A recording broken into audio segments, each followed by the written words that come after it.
Good to go. All right. So, it's been about 3 months, about 4 months since we started the campaign. The campaign started in the city of King's Crest for the annual Convergence Festival, celebrating the victory of the 7 deadly sins over the mad god Zeus, celebrating the day when 3 worlds became whole, when the world of Alpharesk was restored to its former glory.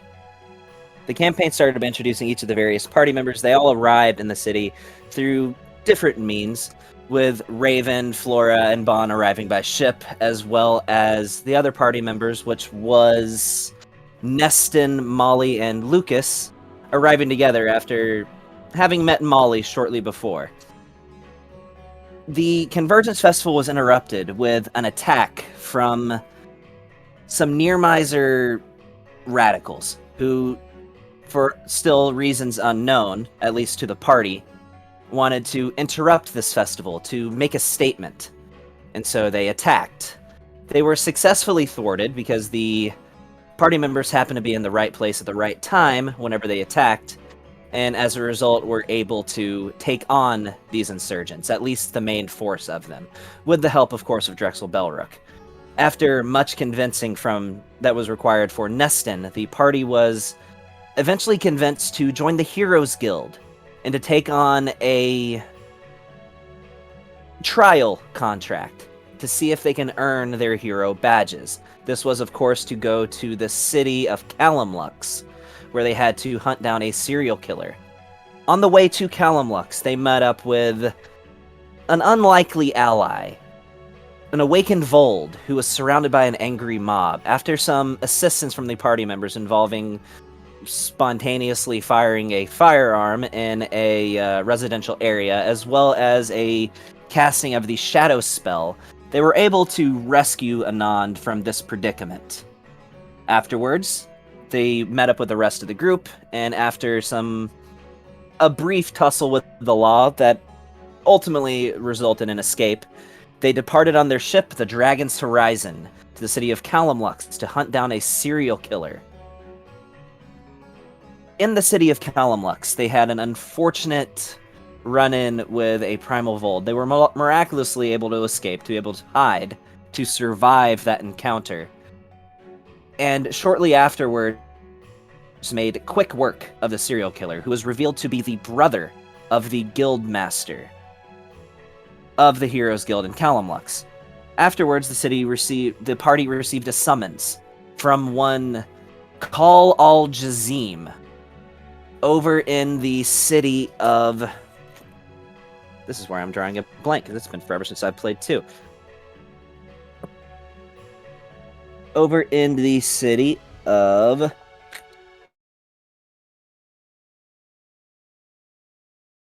Bear with me for just a moment.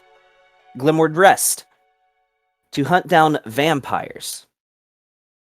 Upon arrival at the city, they met with the main guildmaster, one Autumn Swift-Thistle, of the guild known as the Dusk Martyrs, in addition to meeting with Kal al-Jazim himself, who seemed to take great interest in the party. He revealed to the party that he did not have any available space at the Heroes Guild, but the party, through some contact with an underground thieves guild previously in the city, had already received a recommendation for a bed and breakfast where they were planning on staying that night. Informing Kal al-Jazim of this, he sent them on their way. After which, they were attacked in the middle of the night at this bed and breakfast. They were able to thwart the assailants, but of course this led to suspicions about why they were attacked in the first place and how these insurgents even knew where they were.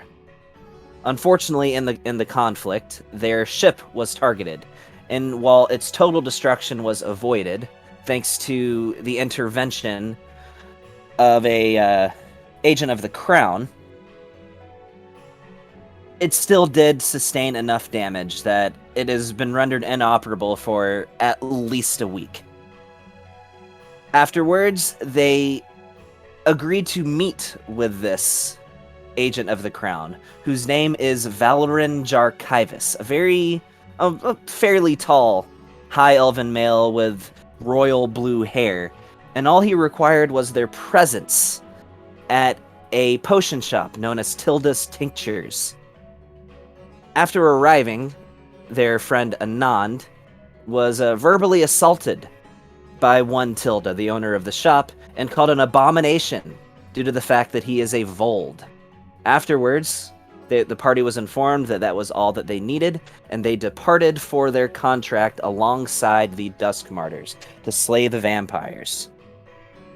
During this confrontation, at least Lucas, managed to make an unwitting ally of the succubus who was present, and after a very close and deadly battle, they were able to stand victorious over this group of vampires. Almost. You know, I like how you mentioned me shooting a gun off into the area, but you don't mention Anon burning the damn fucking potion shop down. Nobody knows that Anon burned that down. And That is we all also know a very important detail. Yeah, we all know that Anon tried to you- burn her house down, and was possibly spotted, but has not been detained. Come in. And in the aftermath of this battle, that is where the party finds themselves. After having just discovered that in this vampire's coffin, there was a belt of dwarven kind, in addition to the fact that they found him wearing a ring of radiant resistance, which all in all is actually a fairly smart choice for a vampire to decide to wear. And that is where our party leaves off.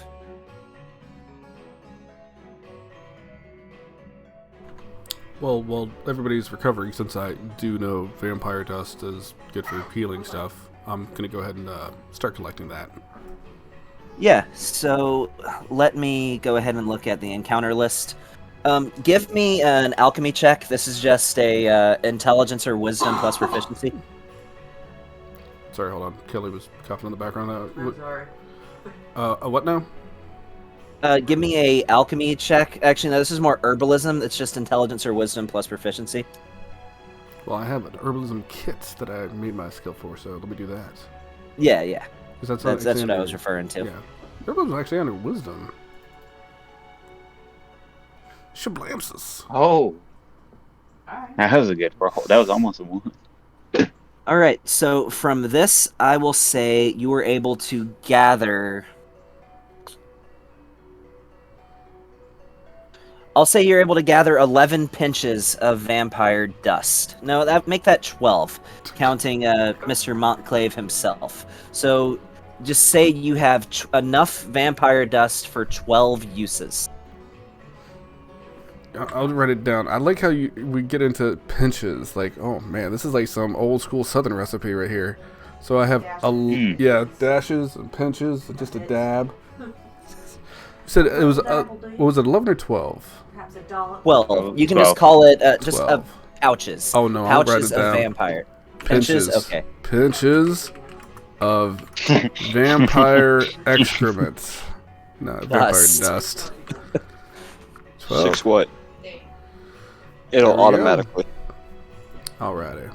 Cool. That's what I'm doing for a minute while everybody's chilling, so. We'll talk to With Lex and we'll figure it with out. your knowledge of herbalism, you know that depending on how efficiently the process goes, that can make anywhere from 6 to 12 standard healing potions. Alright. I'm digging it.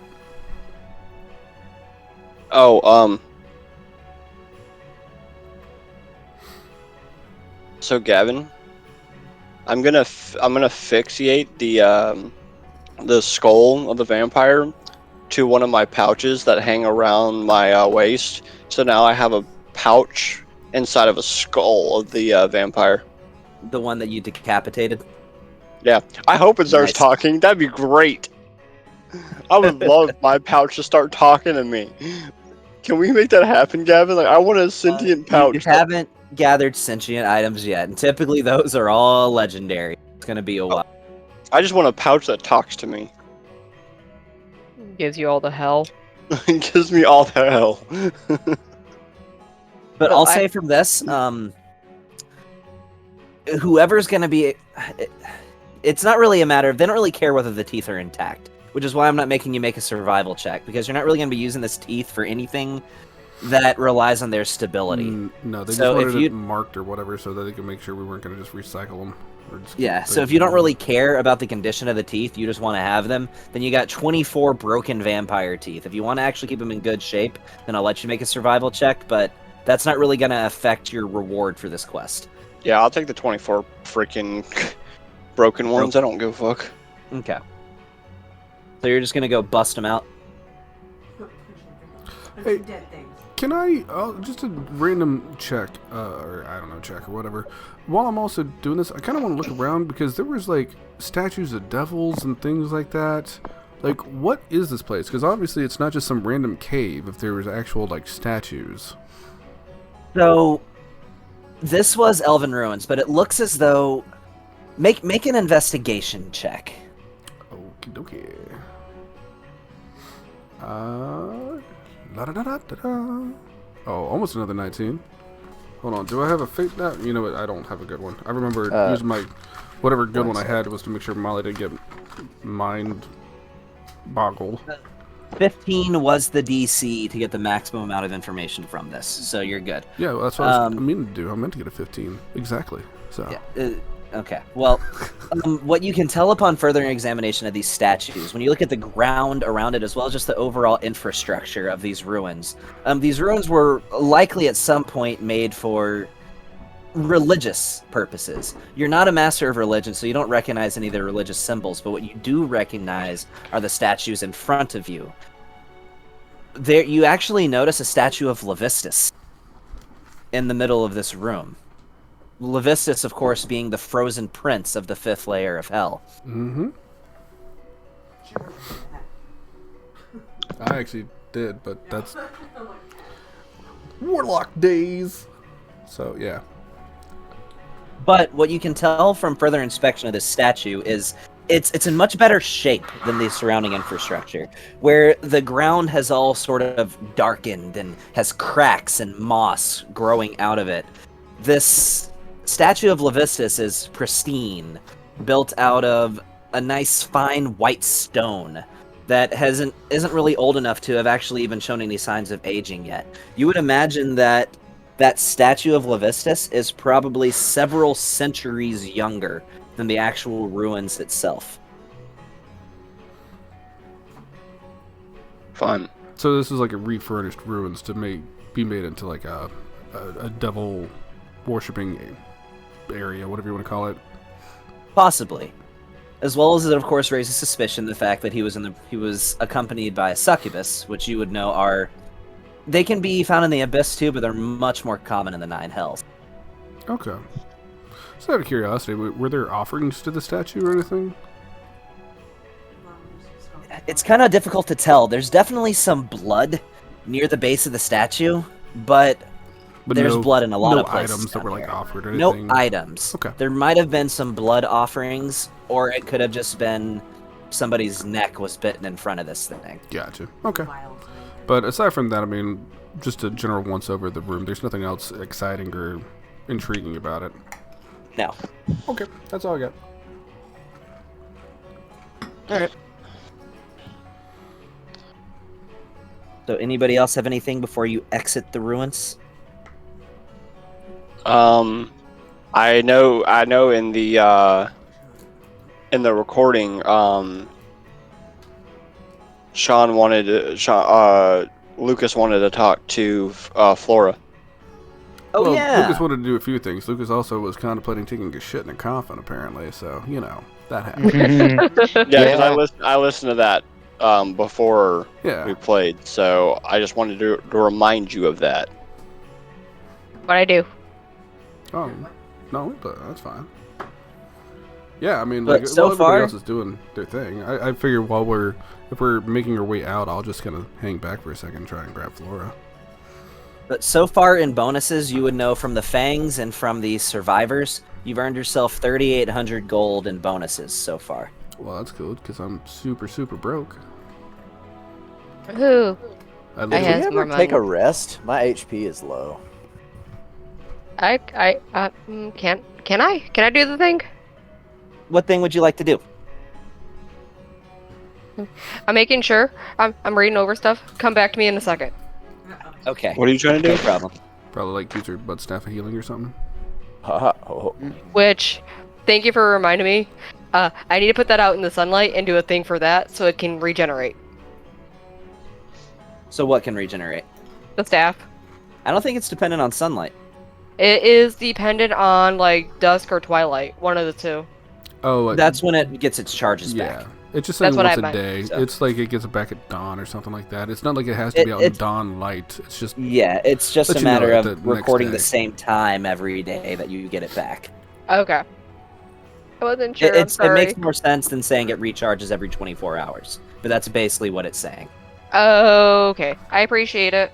Sorry. Yeah, no problem. think of it as whenever you take a long rest, your staff also takes a long rest. A good way of putting it.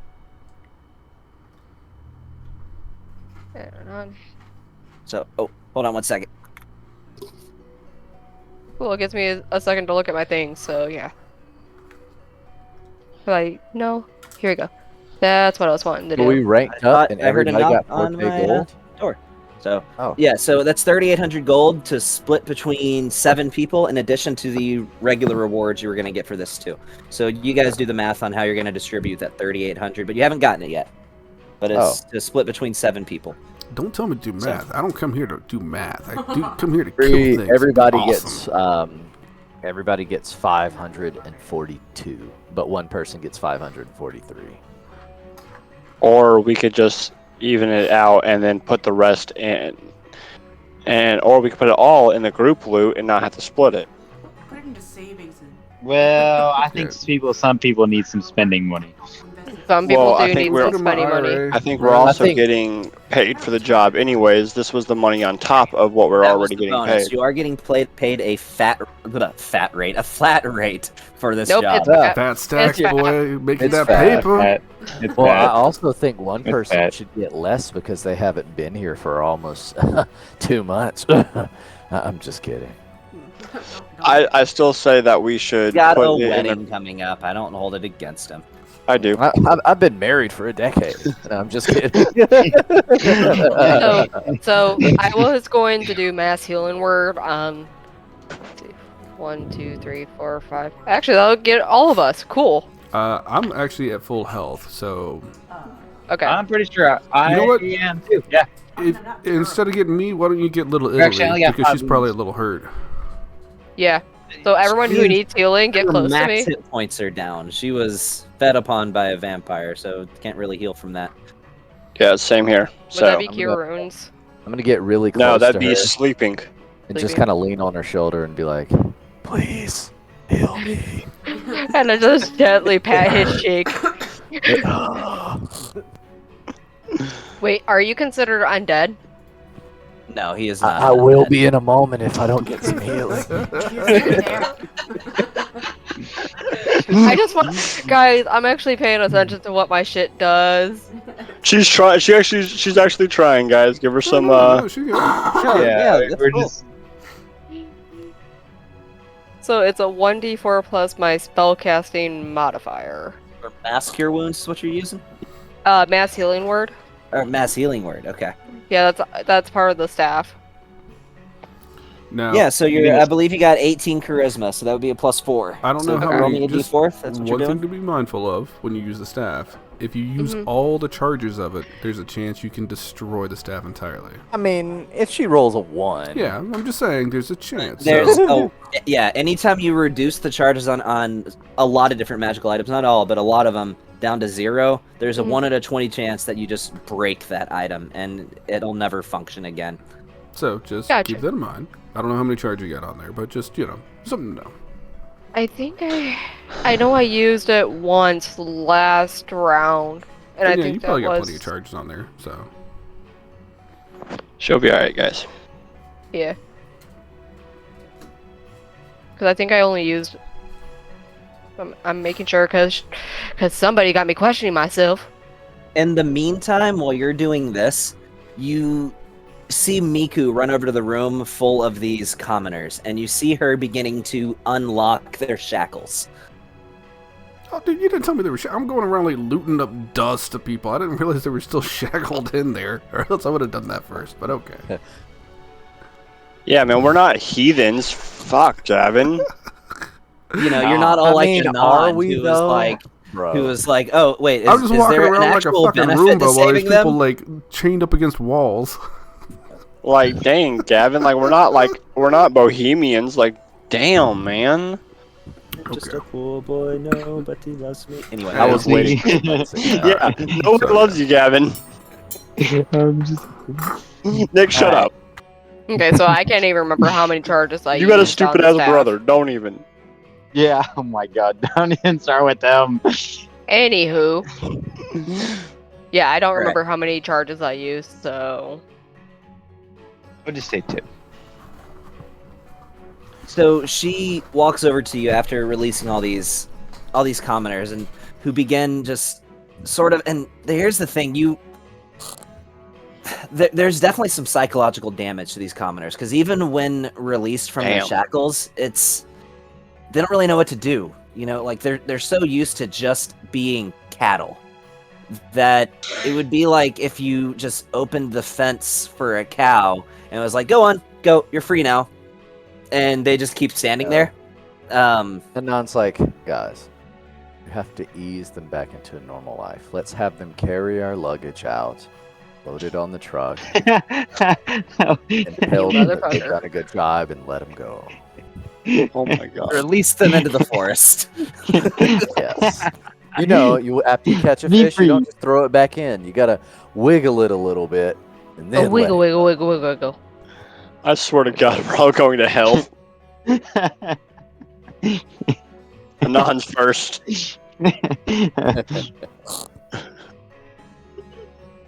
So what are you guys doing? I guess we're getting these people out of here. They definitely Anonymous. require some nudging. And you sort of have to speak to them like they're children. I mean, you imagine some Come of here, these boy. people. Come on. Let's Some go. of these, Come some on. of these people are adults that have probably been prisoners since they were children. oh man, So- I've been here for that one. There's an underground human trafficking ring, and they've had a hard time pinning it down, but it's very prevalent in Falthansia. And they will keep these humans as cattle for some of them for their entire lifetime. Yeah. Listen, we got our work cut out for us here, guys. Let's just get this shit dealt with I just so I thought can of a go terribly home. evil thing I could do. Of course you did. We're not. Listen, Anon. We're. Mm. Let's just get these fuckers home so that way I can go home because I am tired of dealing with this. And I swear, I've lost a lot of fucking blood. Yeah, I suppose that's true. I can't drain, like, not one of them. No, we need all of them. We need all of them. Yeah, think of how Fine. bad that would look on us. What, you mean how the sickly one didn't make it? No, it'd be fine. I would carry the sickly one. Come on. Okay. I pick one up and kind of like help him up, and like I don't know, I'm taking a few and like, all right, follow me, little ones, come on. And I just kind of look at them and I go Everything's like, gonna be okay.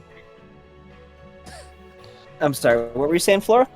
Flora, I just kind of look at them and be like, guys, we have good food. Just gotta follow us. It's really Flora. good. play Can them I- some music. Can I roll intimidation and tell them to get in line and hurry up?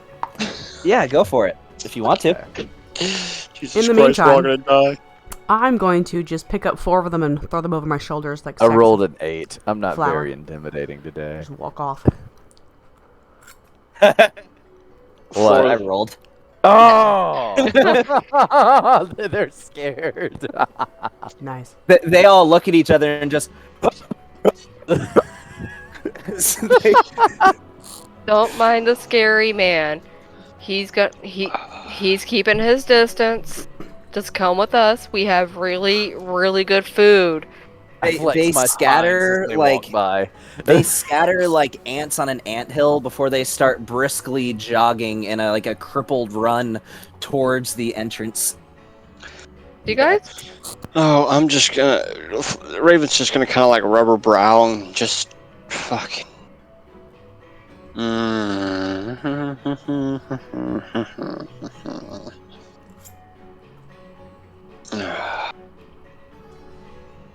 And I'll just kind of like pull They're out. they are all leaving. They're not waiting for you. All I'm right, following. leave with them. We follow them and leave with Follow. them. Make sure they're safe. Not difficult to catch up to. Molly's carrying like 4 of them like sacks of potatoes. So I mean, they're Yeah. not running off from her. Oh, they're just freaking out And in the her 4 grip. that she's carrying are just woo! Start God. singing Soft Kitty. Soft kitty more. Molly, you can't help but notice. I mean, these are adult humans of regular height who feel like. I mean, for you, anybody feels light, but especially for you, like they feel like they're probably 90 to 100 pounds, extremely emaciated. Only people with the Draconic can read that. Yes. I can't read that. Or Neither can Oh, I. I swear. Oh no, I can't. I see it. I swear to the gods. Okay. As you just hear Anand and Raven looking at you, this. Jesus Christ. I I get can off read you it. two. We're trying to get them to safety and not have them be any more terrified than they already freaking are. I love being able to write in freaking other languages. I'm gonna throw my guitar dagger at your face, Raven. I swear to God. All right, can we please get going? I'm already following. Man. All right, I believe we are going now, as you would like to say, Gavin. All right. So you exit, and having been underground for about an hour, it's bright and sunny out. It's still very cold. In fact, there seemed to have been some snowfall where you were down there, but it's the kind of thing where since the ground is so blanketed in white that it's nearly blinding just from the shimmer off of the snowfall whenever you finally emerged. You see all these people, these humans standing around, like, hugging their arms, as you notice that you have some company waiting outside. It is the Dusk Martyrs. Immediately when you emerge, you see Autumn Swift-Thistle, and she looks both Raven and Anand up and down from head to toe, and just points at both of you, almost sarcastically, and says, "You look like shit." But Ah, shit. I assume that means you were successful. Yeah, we killed the big bad vampire. Okay, I can. We almost killed his fucking queen little freaking bitch that wanted to freaking seduce one of us. Or a few of us. Whatever do you mean? He had a succubus with him. Too late. She Never was mind. succubus singing. And it was the freaking big baddie vampire that freaking apparently created all the other vampires. Did you not know this? I thought this was supposed to be an easy mission. We were not aware that there was a succubus. Oh, Must well, there admit. was. Yeah, but she ultimately failed at her job. She didn't seduce none of She us. ran. Can I Let's just say this. step to the back She's and still cast a alive. message? She ran for the hills. What were you saying, Lucas? I'm gonna step back and cast a message to Raven. We let her go on purpose. There's no reason to tell them to go kill her. Defeats the point. Right now.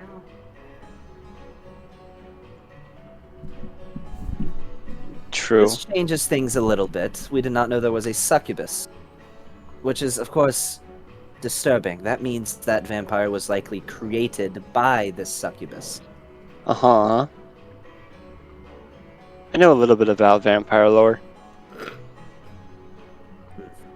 We will investigate this and we will take this seriously. This succubus cannot be allowed to Well, create any more hold on. There was She raises reasons. an eyebrow. There was reasons beyond of which she was let to run. It will be dealt with. In time. In due time, when it needs to be dealt with. As of now, let's get these others some help. and we will worry about that on another day. We She need some walks up rest. close to you and whispers in your ear, I would advise, if what I am gathering is accurate, you keep it to yourself that you allowed the fiend to escape. Like I said, we need rest. My mind's a little foggy. I got drained quite a bit. So what you are meaning to tell me is due to your blood loss, you found it difficult to keep up with the succubus upon her retreat, and she unfortunately escaped. Correct. Of course. Correct. As of now, my compatriots, and these civilians need some medical aid, some sleep, and a lot of therapy. Well, I must say I'm surprised you survived. So, I see that you were able to rescue 7 of them. It's unfortunate that you were not able to acquire all of them, but of course I understand that in the heat of battle, it can be difficult to solely focus on bystanders. How many fangs were you able to acquire? I throw the pouch of fangs. She thumbs through it. 24. Not bad. You slayed 12 vampires. I'll make sure that you are adequately compensated once you check in with the Heroes Guild. Now, shall we? We shall. Lead As the way. they start moving, and you see they are also accompanied by a cart. And in this cart, you notice that it is piled with literal stacks of vampire fangs. You got 24, they probably got several hundred vampire fangs just in the back of that cart. Okay, to be fair, we were literally dealing with like a pure vampire. What do you think most of those fangs are? Weird flex, but okay. Just out of curiosity, for my own satiety, I happen to notice that those were actually old elven ruins that have been modified to a worshipping den, or however you want to phrase it, to Levistus. Did you happen to find anything, same thing in your excursion?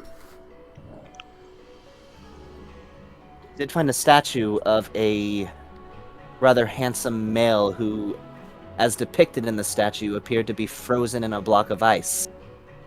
Yeah, That is sounds quite like peculiar. Levistus, all right. I don't suppose you happen to find anything of interest, intrigue. I'm a bit of a, I don't know, I have a lot of interest in that sort of thing. Did you find anything about books or? I don't know. I like to do a bit of research in that type of thing. If you happen to find anything, I don't know if you Alright, happen to grab something like that. Fortunately, we did not come upon any literature. However, this is troubling. If there is a cult of vampires that worships this Levistus, well, let's just hope that doesn't mean what I think it might. And what is that?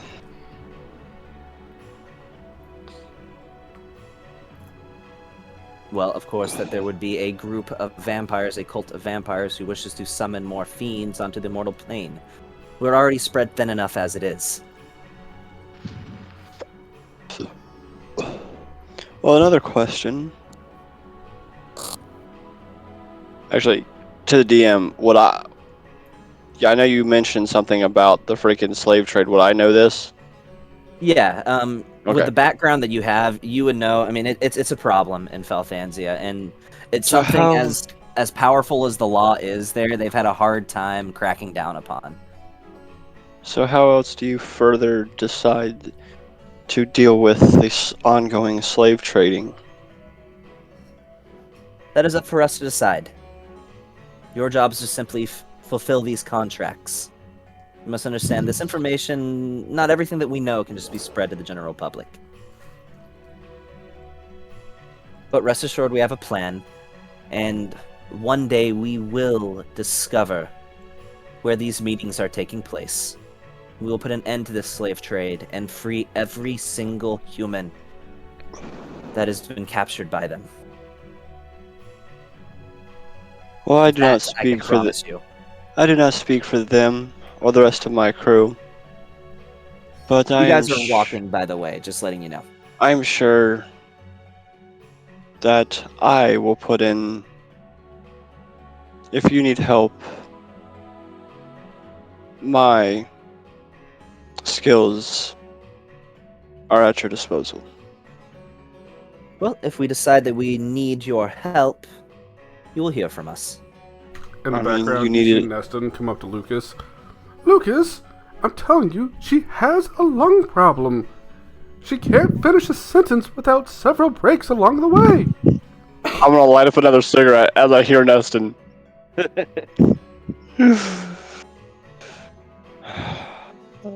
It's the only way I'm gonna get through this. So, did anybody else have anything else that they wanted to cover before you arrive back at Glimwood Rest?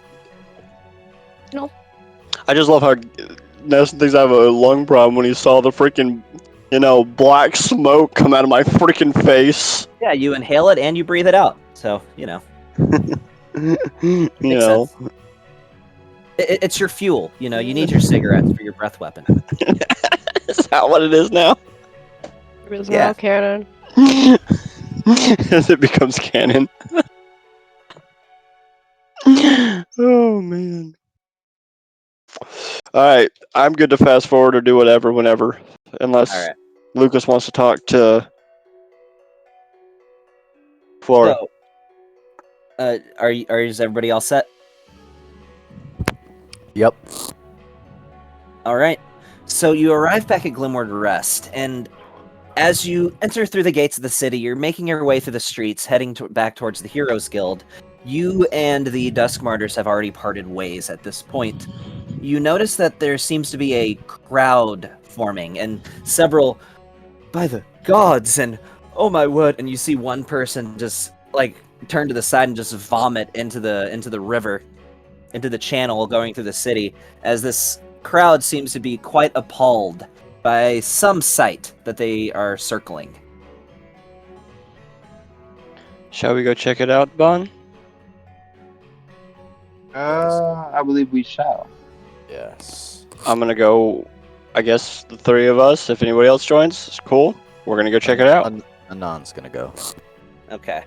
As you push your way through this crowd, you just hear somebody murmur to another person, "That mortar fell out of nowhere. Just a brick that came loose from a building."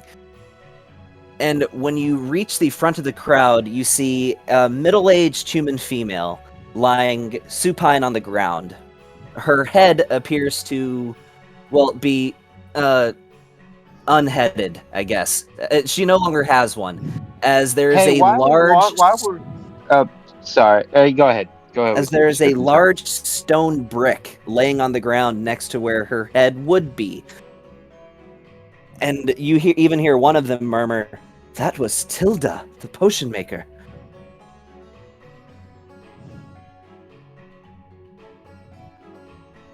I'm gonna As we're pat Anon. walking I'm gonna through, pat can I Anon on the talk? back.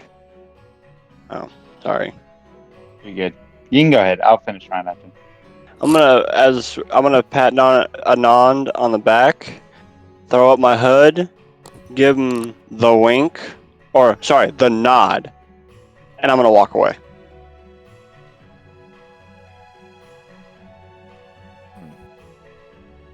Can I, as I'm walking through, I want to try to pickpocket a few people for gold.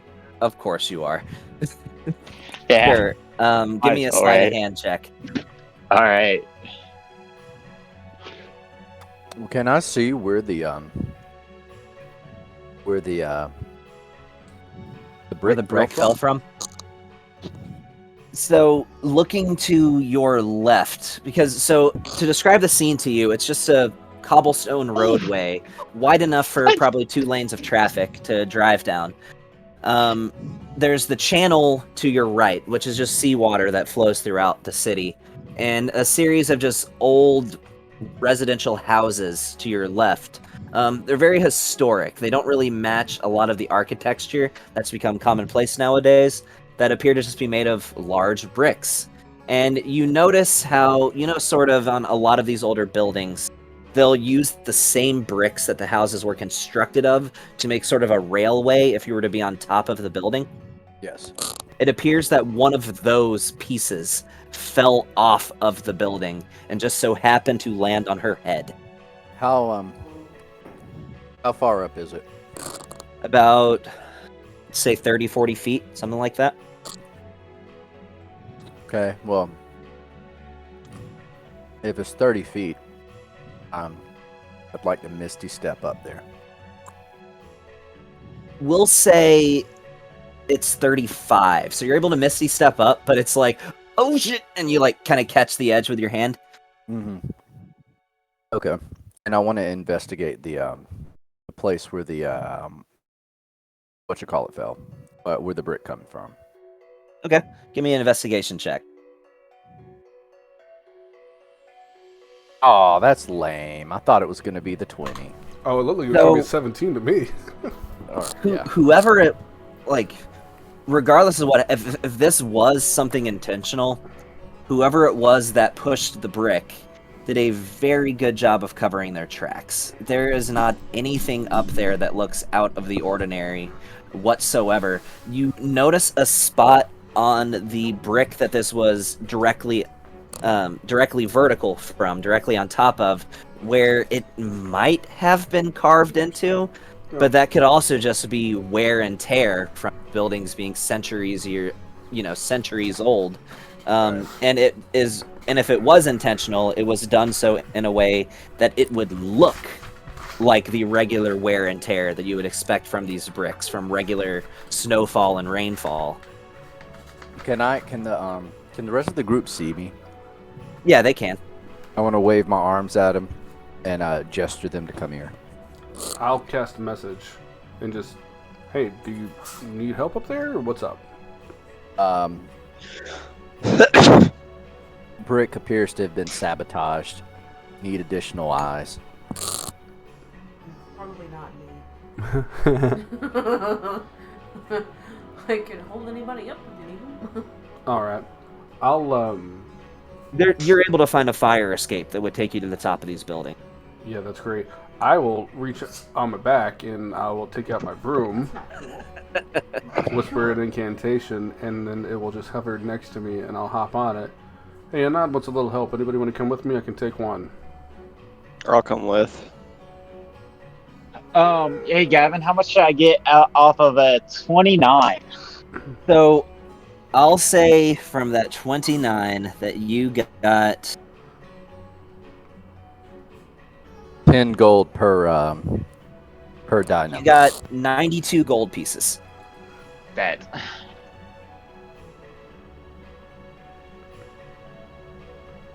All right. So yeah, I'm hopping on the broom with Lucas. All right. Well, between the two of us, we'll float on up to the top of the roof. I'll just try to acrobatics it. Well, you're busy You're gonna pickpocketing Ezio people. your way up there. Yeah, I'm just gonna try to. I'm gonna go with. I'm gonna use the stairs, but I'm gonna do it like flashy. I'm gonna try to do it flashy. Give me an Parkour, acrobatics, parkour. Like moonwalking give me an up the acrobatics stairs. check for parkour. All right, bet. Parkour. Parkour.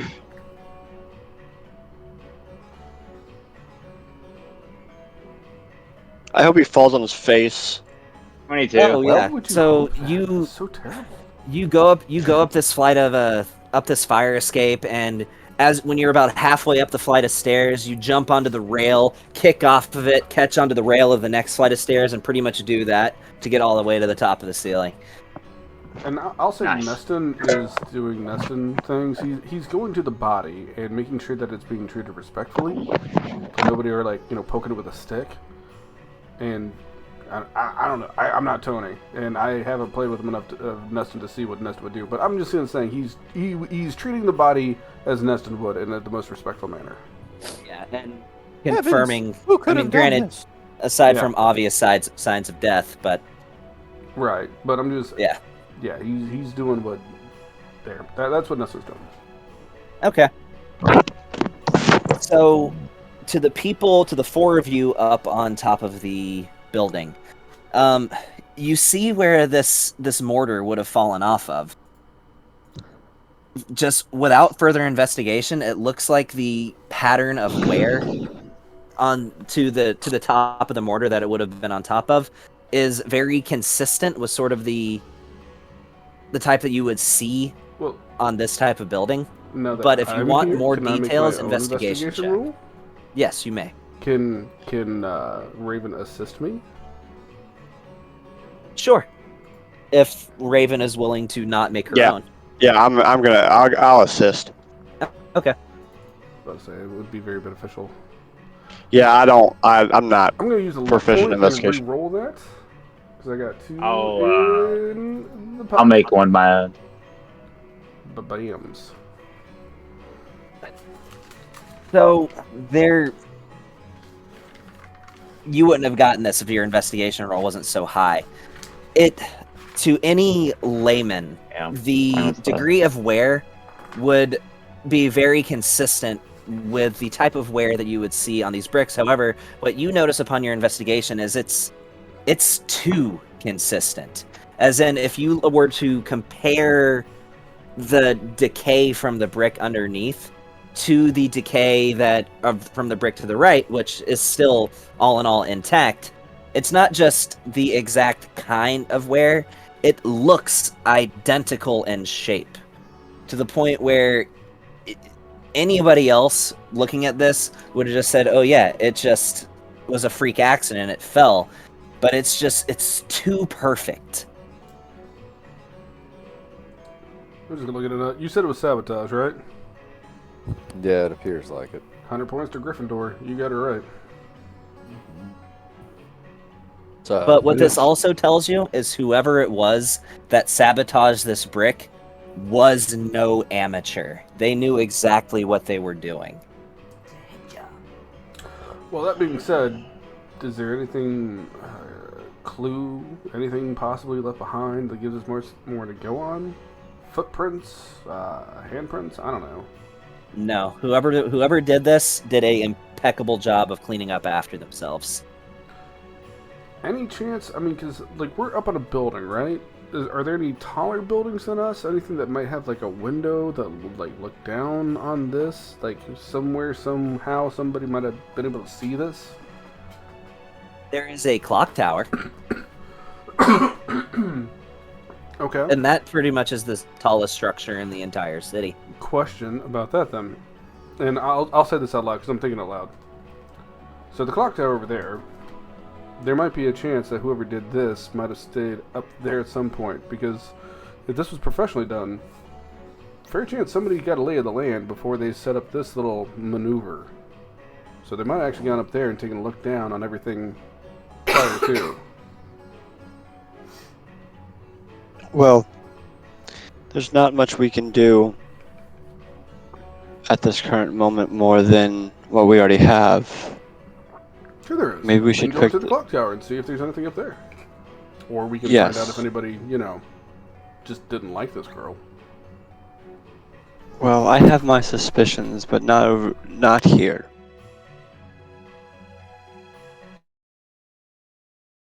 Oh, can anybody hear us besides us? I can hear you. No, like I'm saying, can anybody else like? no, we're up on a building. Oh, you're talking about in game. Can anybody Yeah. hear you? I mean, if you're speaking in a low tone, probably not. You know the incident when Anon went into the shop and the other guy, the guard, decided that he said that he wanted his response Sure. and thanked Anon. Was I think it was him. Was that this chick? Yeah, that's Yes. the same chick, the same woman. Yeah, at it's the same chick. Oh, Snapples. So I think I think that could possibly be the The agent who of the did it. crown? So we Right. have a So if it's the agent of the crown, then I'm not going to get involved because, with my knowing of who they are and what they do, he has full immunity anyways. my only My only thought about this, because obviously at first glance I should be like, yes, divine retribution if there is such a thing. But further, think about the people that she was openly against, like myself.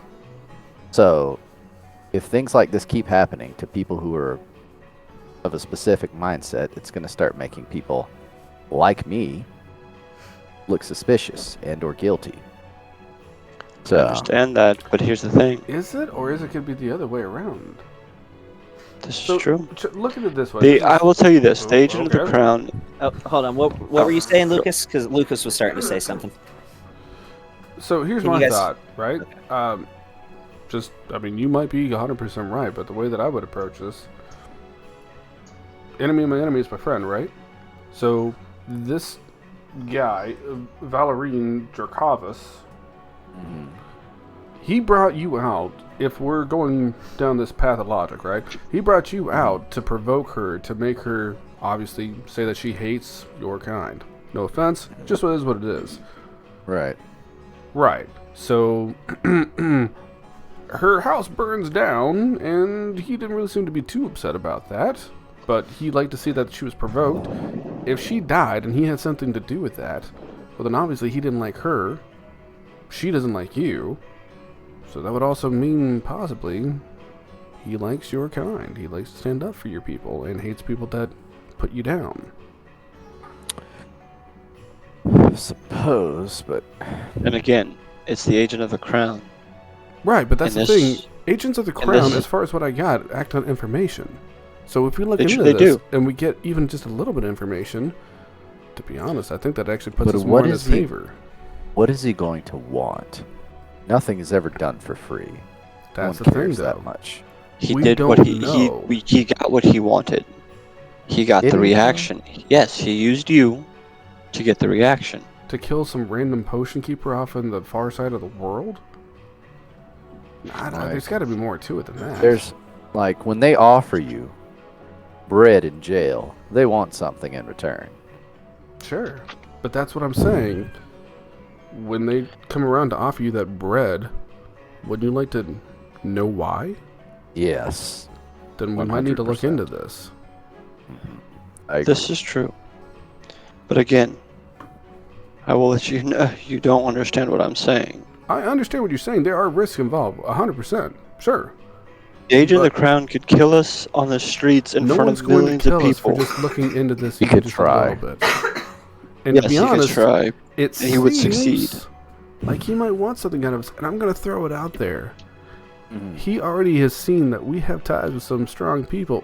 Mr. Jaxel Belrook. He doesn't know how far our relation goes, but I don't think he's going to pick a fight with us when he knows the only times that he's seen us is after we've had some close interactions with him. Right. So I think using that as our own little shield for this, we're okay to look into this at least a little bit to find out what the fuck's going on. True. I will say okay with that. But with the way that some of us, me, others that have been bitten, let's go collect our bounty, take a rest, and first thing in the morning we will go check the guard tower. It's that Yeah. clock tower. I tell you Or the what, clock tower. why don't you go ahead and get that bounty for us? I need to have a word with Anat anyway. You gonna help me get off this roof? You could, yeah, command the broom to send I it down. will and come point back. at the fire escape. What, your legs broke? Alright, Bun. Do you need help? Nope, but we're gonna go collect the bounty. All right. And that's what we're gonna go do. We're gonna go run off and go collect the bounty. All right. And we will circle back to that. But what did you and Anand have to discuss? Oh, I just wanted to get rid of him so we could keep looking into this. Oh, okay. Wait, are you joking Thank or are you you being for, serious? Oh, I'm dead serious. I'm about to say, let's go check out the clock tower. Let's go. We can circle back to that whenever you're ready, but that's what we're doing. Okay. Sure. So, It's like, Yeah, let's split the party. Yep. Because that's what you do. You split the party. Sure. I wasn't expecting for the party to be split, but I'll run with it. It's all good. So then, if that's what you're doing, then I will go ahead and we'll put that on the back burner, and we'll handle Raven and Bond going to the Heroes Guild. Oh, I will cast message to. Okay. I'll say Molly. Hey, gonna go look into some things, do some stuff. If you don't hear from me for a while, assume I'm probably dying and come to the clock tower, please. Don't tell anybody. You can reply to this message. Bye.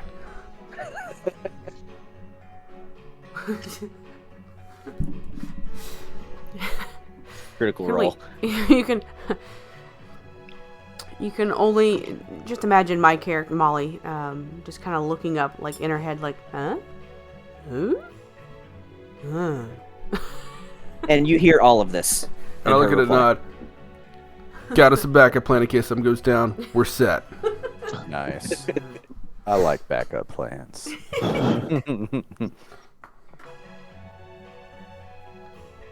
Usually when something's too good to be true. It is. Requires a backup plan. Oh, well, yeah. Oh, and we're leaving Neston, by the way, in the middle of the street. Straight up leaving Neston. I'm sure Neston knows what he's doing. Nice. Where are you going? We must get help. He'd be like, I would try to help, but I don't have Revivifier prepared. Yes. Neston, you stay here. Watch the body. Anon wanted to make a joke about this particular species losing its head over things very easily. Ah. Ah. I like to imagine that you just say that in third person, but in reality, like that's what you say. Yes, that he was Anon actually was going to say that.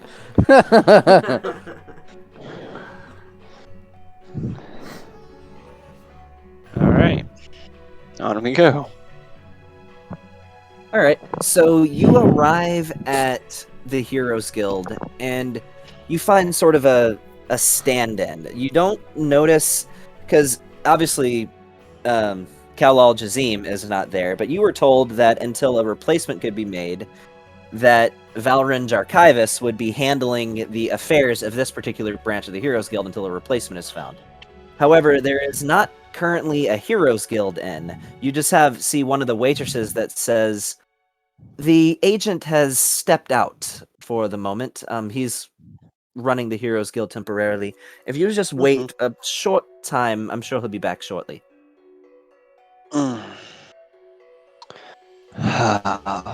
Wonderful. I had a few questions for him anyways. Me and a round of drinks. Of course. Strongest you can get. So I assume you just don't want a Thundertop. Thundertop being the name of a popular brand of widely distributed dwarven ale. No, I want the strongest you can get. Top shelf. I'll get you our finest rum. Thank you. Just bring the bottle. Of course. This is a human female, by the way. Long red hair, about average height, freckled. You're very beautiful, by the way. She looks in and just says, "Oh, thank you," before she quickly hurries off and to the back room to grab a bottle. So, Captain, Bond. I don't think she's quite into women. Probably not. But you know what? Don't give a shit. I say it how I see it, and I say it the way it needs to be said. Maybe you could tap that. Tell me how it is. But for now, we have some business matters to discuss. Alright. I have a feeling, because we haven't gotten a raven in quite some time, I have a feeling that we're going to be called upon by the Dark Suns here at any moment.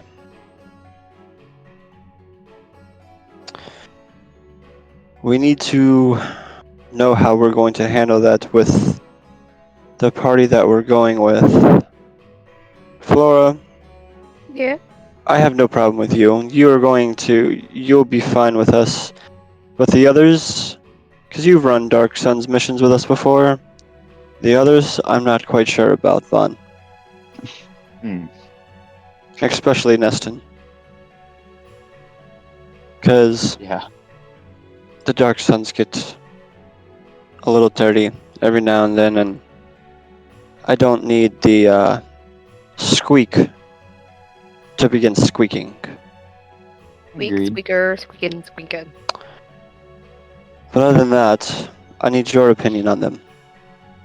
About this time, she walks over to the table, not interrupting you, puts down this this bottle of rum, a generic pirate symbol on the front of it, skull and crossbones, and puts down 3 small glasses. Appreciate it. Hey, How much would that be? 2 seconds. I'm cleaning a child. You're good, man. She says, "We'll just that'll just be 5 gold." I lay down 10. Just Thank you bring kindly. us. Here, actually, here's 15. Bring us another bottle, and we should be good for the rest of the day. Hey, Gavin, how much did I get again? Was it 90 or 95? 92. You got 92. 92, okay. Well, to your question, I believe Lucas would be a good fit. I think he's willing to do. And I'm the same with Anon. I think he will join us.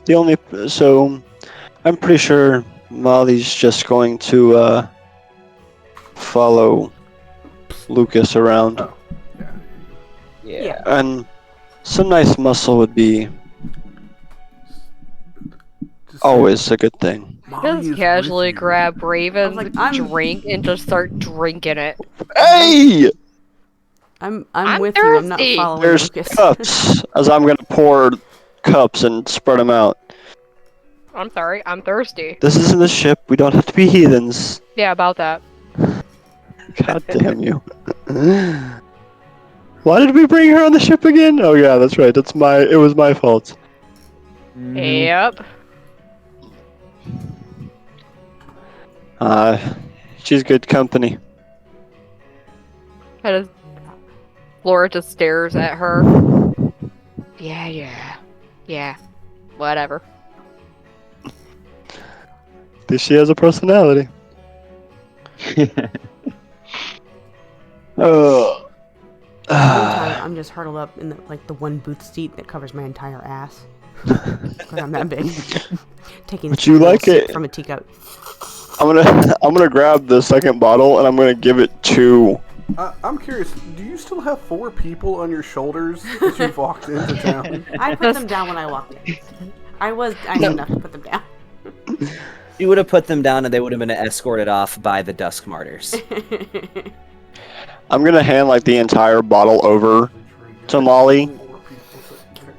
Molly, you get a large black bottle with a skull and crossbones on the front of it. It says rum. I figured that you would feel more comfortable drinking from the bottle. That's why I got a second one. Thank you. So, what is your story, Molly? Why are you here? The hell is my fuck is my backstory? It's a great question. I knew I had it down somewhere. It's okay, Molly. I make mine up as I go. do. The 3 of us, between me, you, and Sean, discussed your backstory, so I'm sure Sean could fill you in on some of it. Just curiosity of wondering how you got to travel with Lucas and be here. Sorry. Sean was filling You're me in. good. Take your Sorry. Got a chest cold coming on. Well, I was in my hometown in the mountains. And a big dragon came. It killed lots. I got separated. And then hurt. And then I found Lucas. Now I'm here. Did Lucas save you? Is that why you follow him? Yes, he fixed me. He fixed you. Yes, I had Wonderful. allergies, and he fixed me. So I follow him in case he needs me, and hopefully I will find home again. Well, it is I miss good to home. have you around. It is And nice. I will do what... I don't mind helping others out, and if I can help you find your way home, and you choose to stay there, so be it. If we all choose to stay together and continue traveling, so be it. Either way, it gets quite lonely only listening to two other voices in your head. So just She's gonna occurred kind of to look me- over at Bon. So it just occurred to me, you, Raven, are still very much bloodied. So about this time, again, she doesn't say a thing. The waitress walks over and just slaps a first aid kit on the table in front of you. Wink. Oh, appreciated.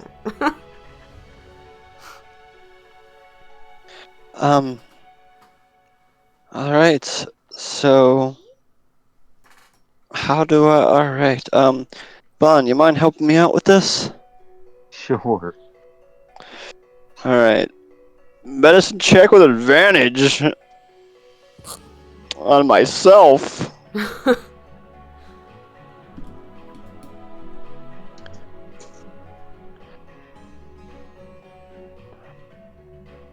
$19. So I mean, as far as bonuses go for this, you don't really have any feats that would restore any hit points, and what that would typically be used for would be to stabilize somebody. You're not unconscious. You're just able to make yourself look slightly less like shit than you already look. Instead of just bleeding through your clothes, now you're actually properly bandaged, and you probably don't have to worry about infection anymore. Is there a bathhouse around?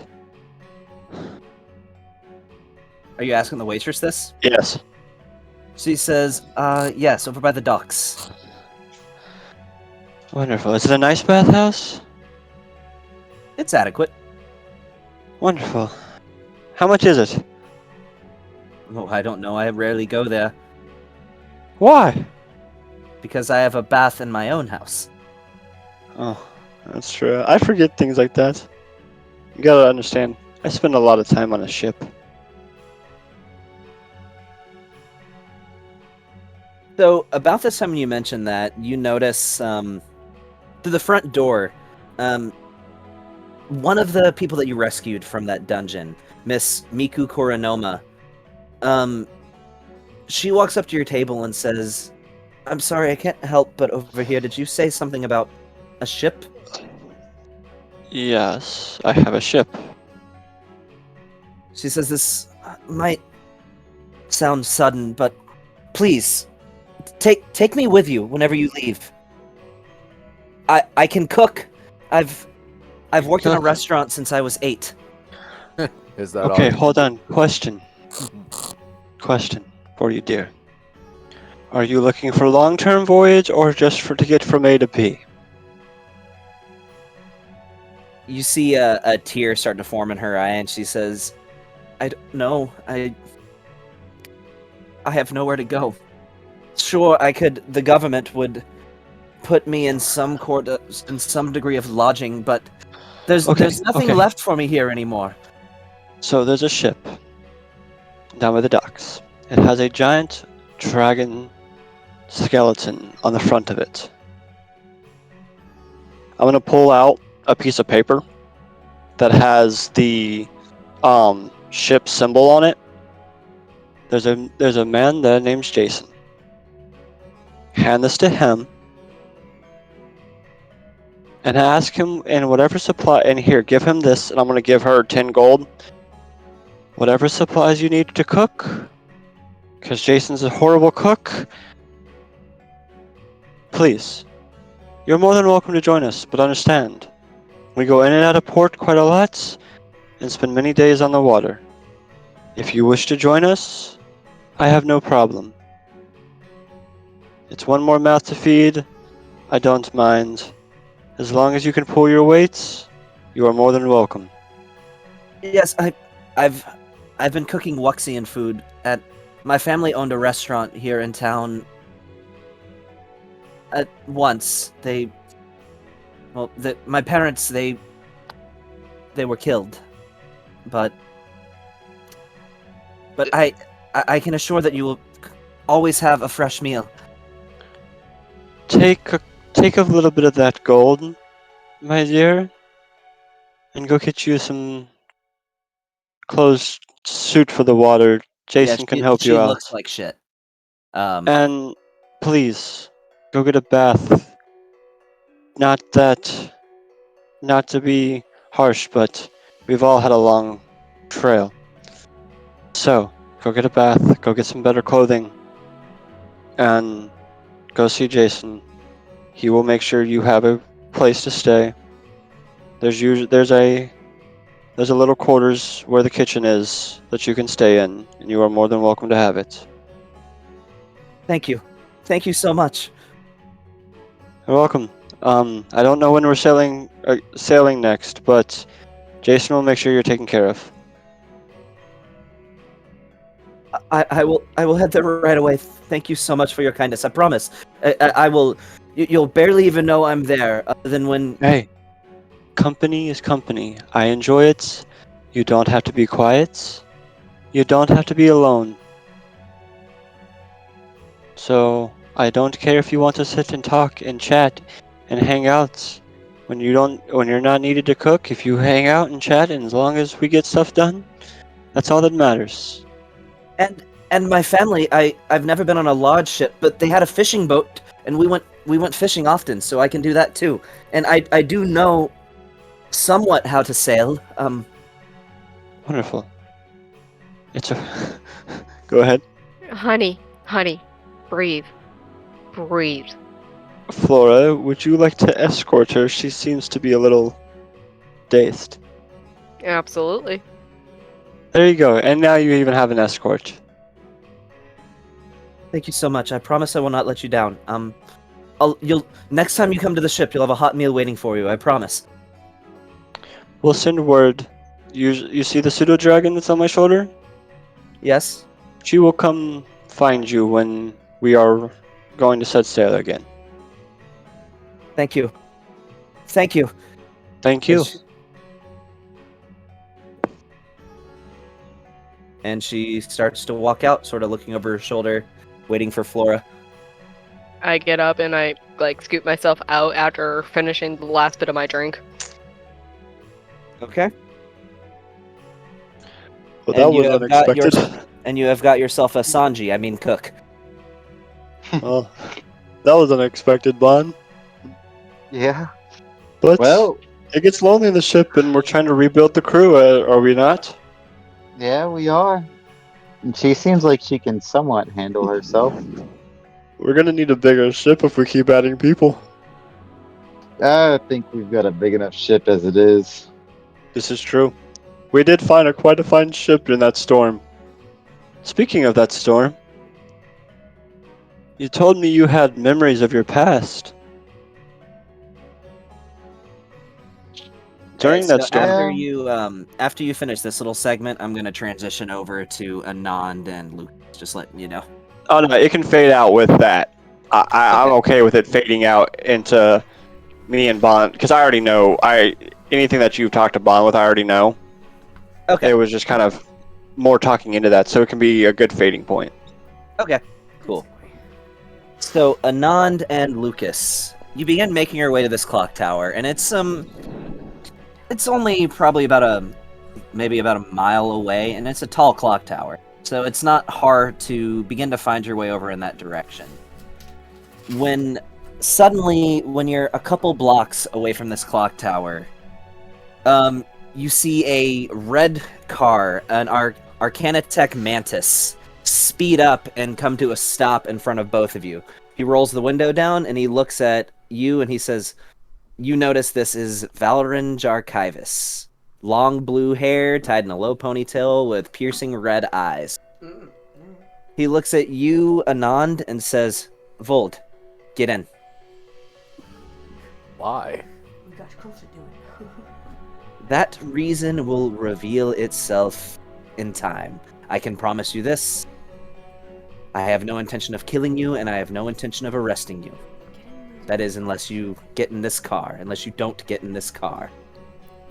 I mean, I was always told not to get in cars of strangers that offer you bread. He's not amused. Well, I said this to a nod. He doesn't even get the Yeah, reference. no. I was like, Okay. I'm like, so are we getting in the car? I mean, I'll leave this up to you, but I'm just saying, it seems like he's pretty rushed to intervene with whatever it is we're doing. It's awfully convenient. I look back at him, hey, you gotta give us something, man. We are literally in the middle of something that's extremely important, so convince me why I should randomly get in a strange dude's car. Because I'm an agent of the Shield and we have matters to discuss. Only with you, not your friend. Well, that's just Oh, and you're hurtful. wanting me to ditch my buddy. It's probably kidnapping. He's trying to kidnap you. Look, I'm sorry, Valerine, but Ballerina. yeah, Valerina. It's 2 minutes, motherfucker. Look, hey, you're in the middle of trying to earn some trust here, so I'm just going to throw that out there. If you want him to be able to go with you, you might want to go ahead and at least give him a show of good faith and at least let his friend come with him. It seems really weird when you're trying to just isolate somebody and say, hey, come with me to an undisclosed location, but somebody you don't even trust. Yeah, I'm gonna have to agree. At some point in this conversation, I will have you make a persuasion check, but that point is not right now. He looks at you and he says, I am bound by my oath as an agent. I cannot simply tell him that I'm going to take him somewhere and that I'm not going to kill him and that I am not going to arrest him and then do either one of those things. I am honor bound to honor my word. And I am bound by common fucking sense. I'm not going to just bail on this guy and leave him with you.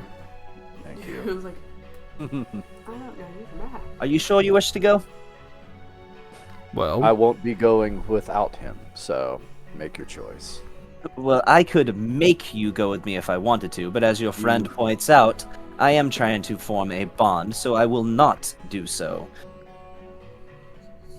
Make a persuasion check. Ooh, Uh, me or him? Lucas, make a persuasion check. with advantage because he's helping me. No, this is a straight roll. That's not cool. Anand, you can make your own if you would like, but I'm not going to let you assist him on this one.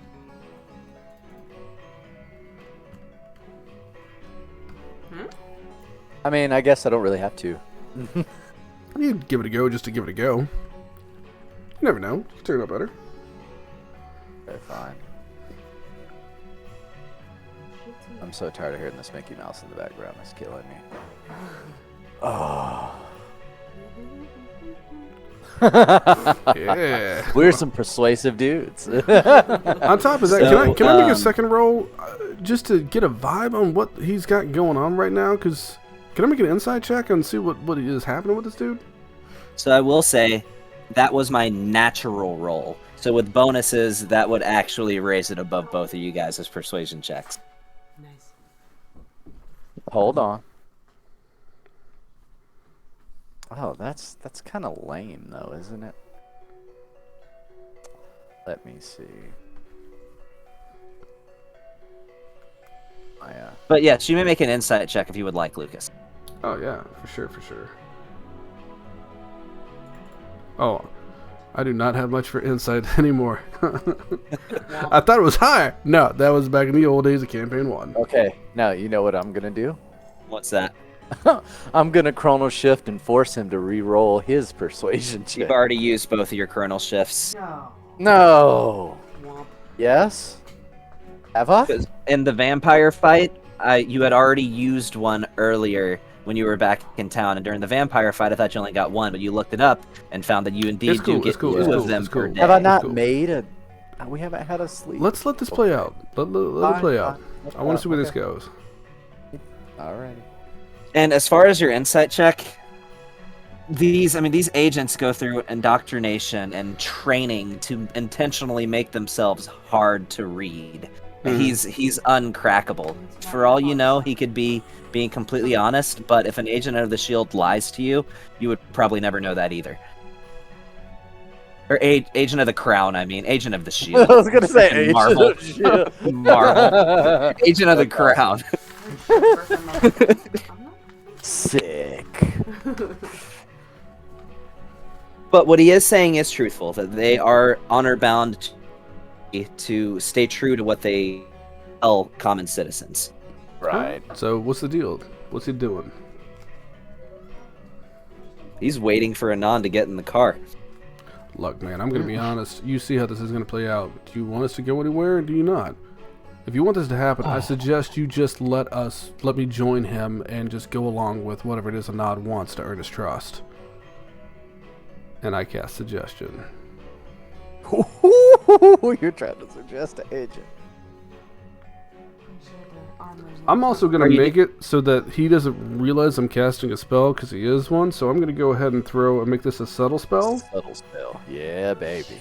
There you go. Mm-hmm. But what will happen is I'll snap the fingers on my left hand and I'll say he rolls a nat 7.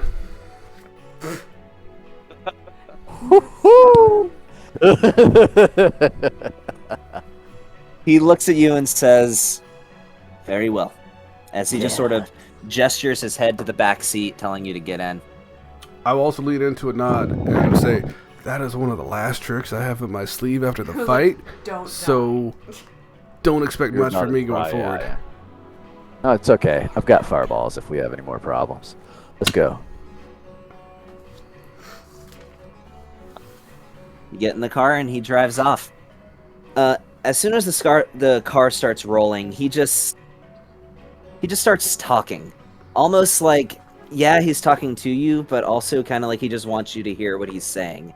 As he just starts off with, Falthanzia did not become a utopia without some serious intervention from the royal crown. After all mortal beings, down to their very core, are indeed evil. See, what is so great about this nation is that we do not allow evil to thrive. We treat the wicked, the villainous, with the same degree of mercilessness that they would the common man. One does not simply go from devil to divine, from scoundrel to saint. True wickedness is disease, and like any rabid dog who is afflicted, they must be put down. Do you not agree? I mean, I'm not going to say I disagree, but you're throwing out some super villain vibes out right now, my man. Mm-hmm. It's a bit much. Should Bring it back. Give me some positive. I need pros to outweigh with these cons, because right now you're freaking me out. Villainy does not exist here. That is what makes Falthanzia so great. True evil cannot thrive, while the righteous are allowed to flourish. Falthanzia has the greatest philosophers, inventors, theologians, academics, and scholars in all of the world. And that's because those with malintent are not around to prey upon this world's greatest minds. Do you understand what I am trying to tell you? I get Are it you so far, asking but us I feel it's going. There's more to this. Are we getting abducted into a cult? Because I It feel like feels we're like really it. getting abducted into a cult. This feels really culty. He pulls Don't up to drink the clock tower. Kool-Aid. He pulls up to the clock tower and parks his vehicle and gets out and opens the door and gestures for you to enter. Oh, here we go. Oh, man, Kool-Aid already inside, going here. wait. What was the big deal about me riding with you? I You could've were just still a got few you. minutes away from the clock tower. Sure, but I was already headed this way. I could have just not Fresh even ridden in the Kool-Aid. car.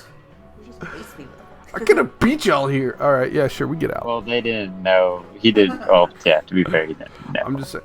I will elbow Anand and be like, "I told you, man. It was the clock tower. Called it." Yeah, you did. I'll give it to you this time.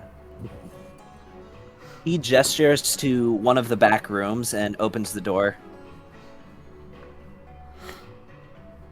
Oh, now that's really creepy. Oh, that's not suspicious at all. He gestures to the, opens the door. Yeah. Is it nighttime, daytime? What is the situation here? It's about 11 a.m. What does the clock on the clock tower say? It says it's 11 a.m.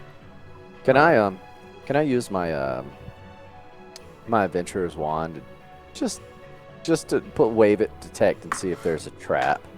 You notice no traps. Fair. No traps are revealed to you, as per what the adventurer's wand does. I will sneakily, I guess. I don't know.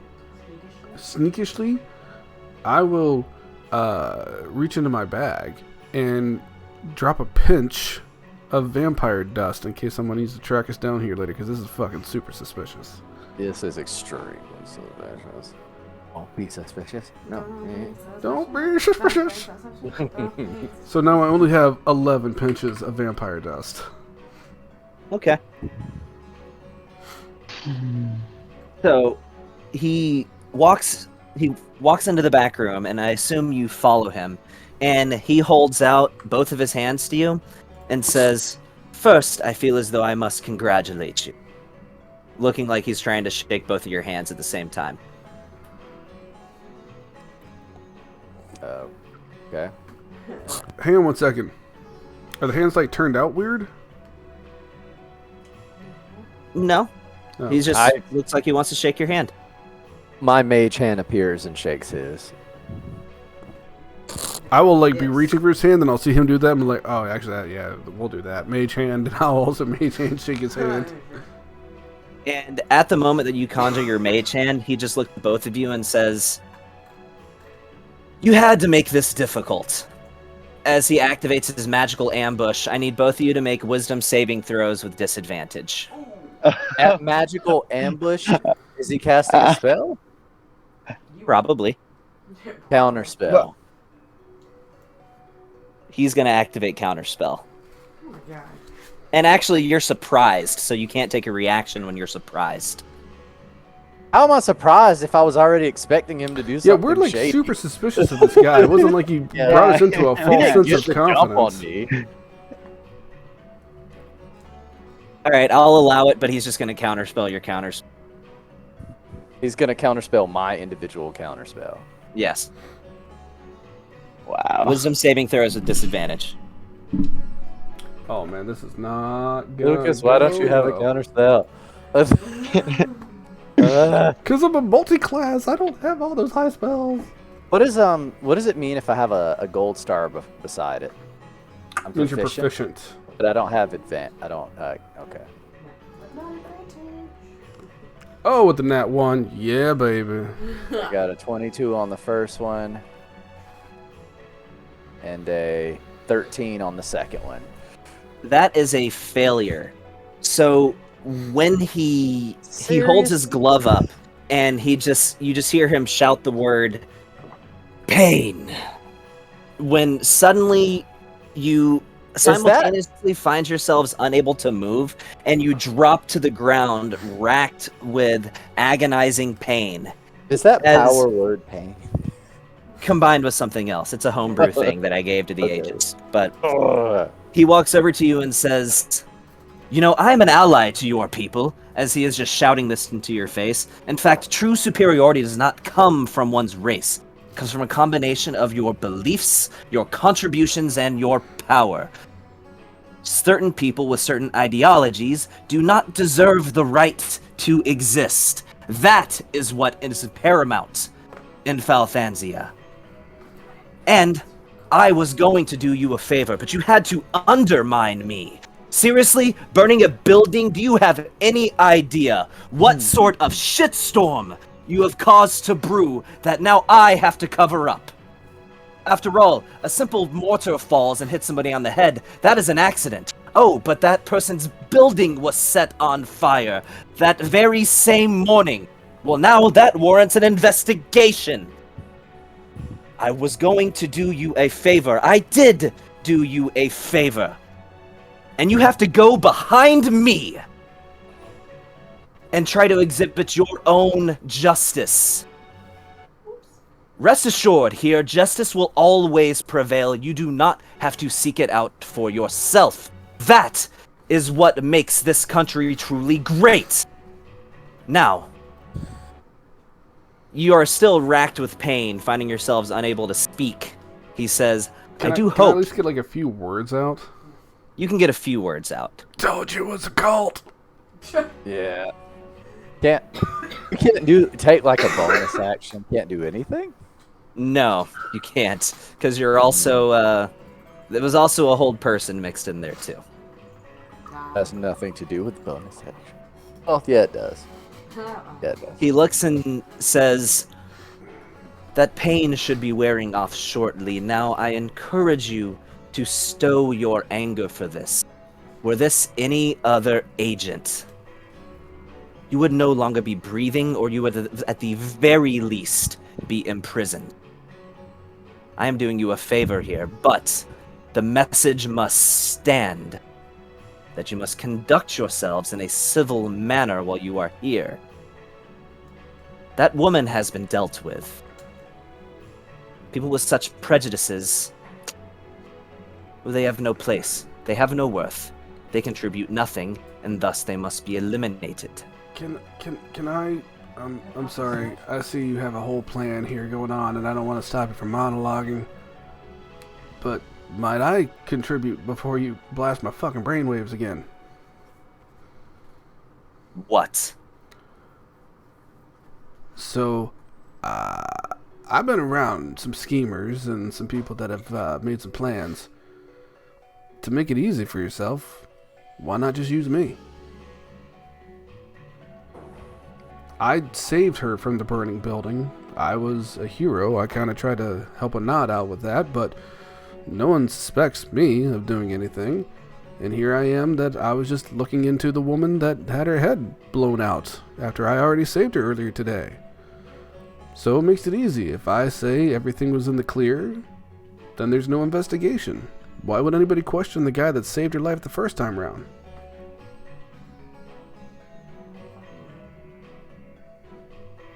He snaps his fingers, the pain suddenly stops, and you're able to stand. If this were any other agent, Anand, you would be dead.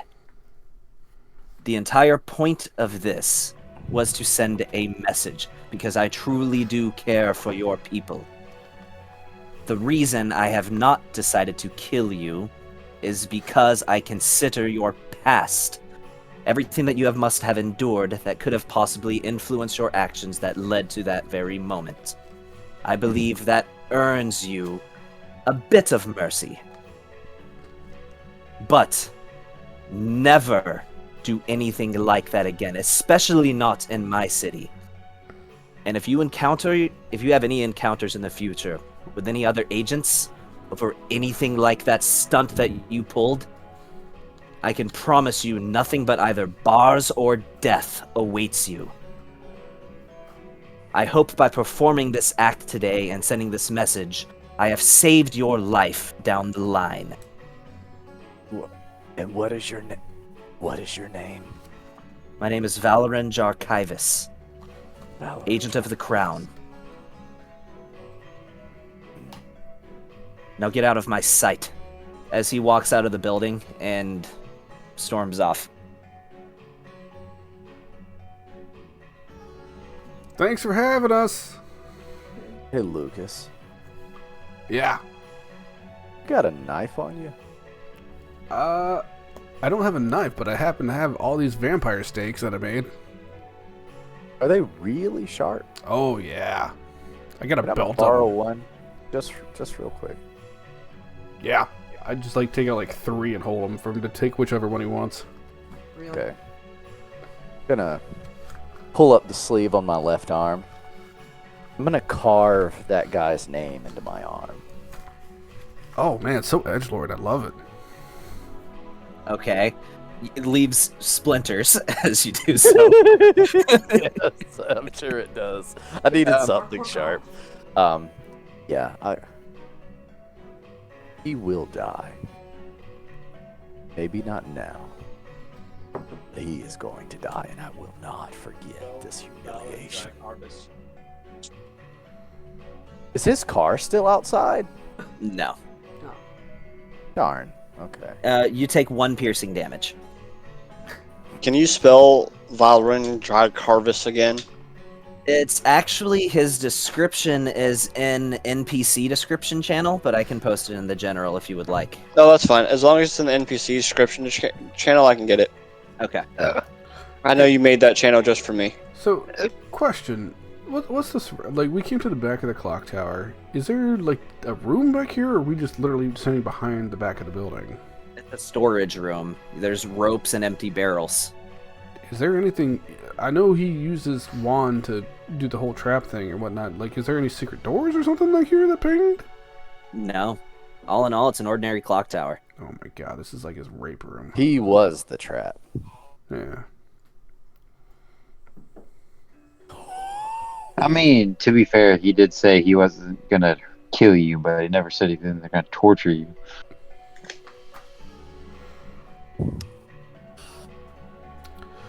Yeah, I'll gather myself and dust myself off. Because is he just like standing there? No, you said he walked off. Yeah, he left. Did he walk off in the direction we came from, or just like a separate direction? He took his vehicle, and all you hear is the vehicle peel off. If you want to try to get outside before it disappears from view, you can. Yeah, I'll walk out there before I'd see it disappear. He appears to be heading back in the direction of the Heroes Guild. Oh, well then, we'll see him in due time.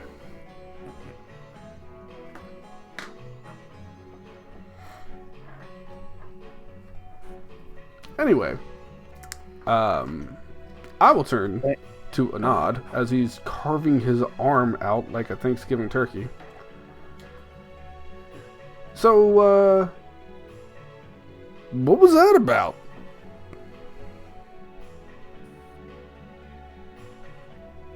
I don't know. Well, I mean, the guys seem to know about your past, and like, I get it. Your dad's Vold. You're the in-between. You're the kind of missing link type of thing between regular peeps and the Vold, but what else? So at what point do you say, hey, I support your people. I'm tired of them being humiliated. I'm tired of them being hurt for no reason. But then you kidnap me. You humiliate me. You hurt me for no reason. When you do it for your own personal gain, you use it as a beard that you're doing it for other people, but you do it for your own personal gain. They said not to worry about it. Okay. Look, let's be honest here. If his ultimate goal was making sure you and your people are taken care of, he'd have taken care of you. This was about his pride. I believe so. I've seen guys like this before. How fragile it is. It's very easy to hide behind a cause, when the truth of it is it's about your own personal motive. But it gets other people on board when you can say it's for a cause. Oh, there's a great political joke in here, but I'm not going to do that. I imagine He Anad did just says that in say third that person. any other agent would have killed you. That is something he did say. Oh, that's usually what your captor says. No. Yeah, that's an abusive boyfriend. That's like, Yes. yeah, I'm doing you a favor doing by this helping this. for I'm doing your this for you. Nobody else loves you but me, and like I do. Oh, sounds like my husband. What? See? We don't go there. To be anybody's doormat. He is going to pay dearly. You know what? While we're on topic of your mysteriousness, which is, by the way, I'm a fan, but I am curious, just a practitioner to practitioner, where did you learn magic? I've been studying for a long time, Sure, but and it helps that I am magic. sure, but I mean, are If you really... need an update on your backstory, what we discovered or what we discussed, I can send it to you. Look, I don't know how much you know about witches, but we actually we come from our own coven in the Witch's Forest out in Nightvine. That's where I polished off the training that I have. But I just didn't know if you had any more official training, or if you're really just some kind of prodigy that's self-taught, because you seem to handle yourself pretty well. Didn't I study in university? I don't remember. I sent you a message. Okay, hold on. It's been a long time. Adad has a flashback as he reads this. Yes, I got you. I actually went to the University of Soria, and I studied, obviously, arcane practice. I've actually never heard of that place. I specialize in time magic, to be simple. I mean, that's kind of cool. I was I don't know if you want to say specialist, but I just sort of seem to have a natural giving to different timelines. Not necessarily time, but just the way that the lines of fate, the threads of them, I can see multiple ones and be able to pick one out on occasion. Ooh, I like that. I don't know if you noticed, but every time I do this little snap with my fingers, it's usually whenever I pick one particular thread to try and change things the way I want to. It's actually pretty cool. I mean, it's what I do. So. I can change moments in time, as you've seen before, a few times a day. If an event happens that I don't like the way it went, I can make it happen again. Seems like we're kind of in the same ballpark. Not quite on the same playing field, but you know. Yeah. Same stadium. I do thank you, sincerely, for coming to my aid. Yeah. Not had anyone do that. Happy to help. To be honest, I think you can help me out down the road. So, Well, why don't we just go ahead and make a pact here? You watch my back, and I'll gladly watch yours. And so, to add to this, and show the seriousness of it, my faithful mage hand that always floats beside me to act on my behalf disappears, and I actually extend my real hand. Oh, hell yeah, I shake that. Thank you. Thank you. Awkward. Bromance! Two friends, they might kiss. I ship it! No. How about we get back to the Heroes Guild and see what this asshole's trying to tell the rest of the group? Yes, do you have your broom? I don't want to walk. Always. Thank you. Always for you. As you wide leg straddle him on the back. Hey, all I'm saying is that's some good role playing right there. I'm a fan! Yeah, you appropriately creeped everybody out. Good job. You know you've done it right. Everyone's grossed out. I can hear the eyes rolling. Wait, we're flying through the air. I can open your. Oh my god, no. Oh dear God, why? Gavin, Copyright. I think I'm done This is playing coming your for copyright. I think I'm done playing your campaign. I think I'm done playing your campaign. I can't do this anymore. I'm sorry. I'm sorry, it's over. I love you, but I'm done. Hey guys, we're actually getting Tony here in a few minutes. No, fuck way. Tony. Yeah. Tell That's a him to fuck miracle. himself. Tell him he's no longer welcome. He's missed like 3 months with the campaign. He's done. No, Just we 2 heart sessions. It's no big deal. Tony. And he's been quite productive. Tony's always welcome back. He has been quite productive. Yeah, As, when Sean's like, playing his character. Everyone else plays him with the spot-on voices. It's weird. Hey Tony. Yeah, I've been here for a minute. Oh, oops, sorry. Did you like that little touching moment? Oh, I'm so sorry. You I had just to listen picture to that. you like you can smell Lucas's shampoo as you're riding the broom over to the Heroes Guild. I can show you my car. Yes. What? Oh god. Okay, guys, So I'm much gonna go milk. throw up. Shining, Nick, shimmering, Nick, there's ladies here. There's ladies This is here. a family channel. Damn it. Not on my Christian Minecraft server. Anyways, guys. Anyways. Oh. All right, good times. All right, next. All right. We're still So- sitting at the Heroes Guild. And you, while sitting at the Heroes Guild, at first you see one Valrange Archivist arrive back at the Heroes Guild. He walks to the front door, and he says, "Ah, you made it back." Valoran, we need to speak.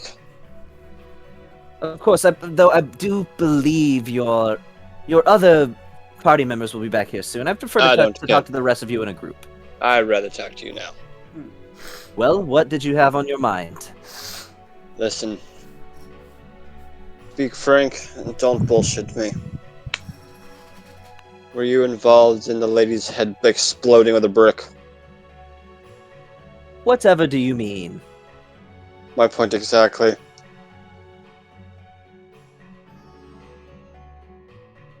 That's all I needed to know. At least I have some kind of truth from you.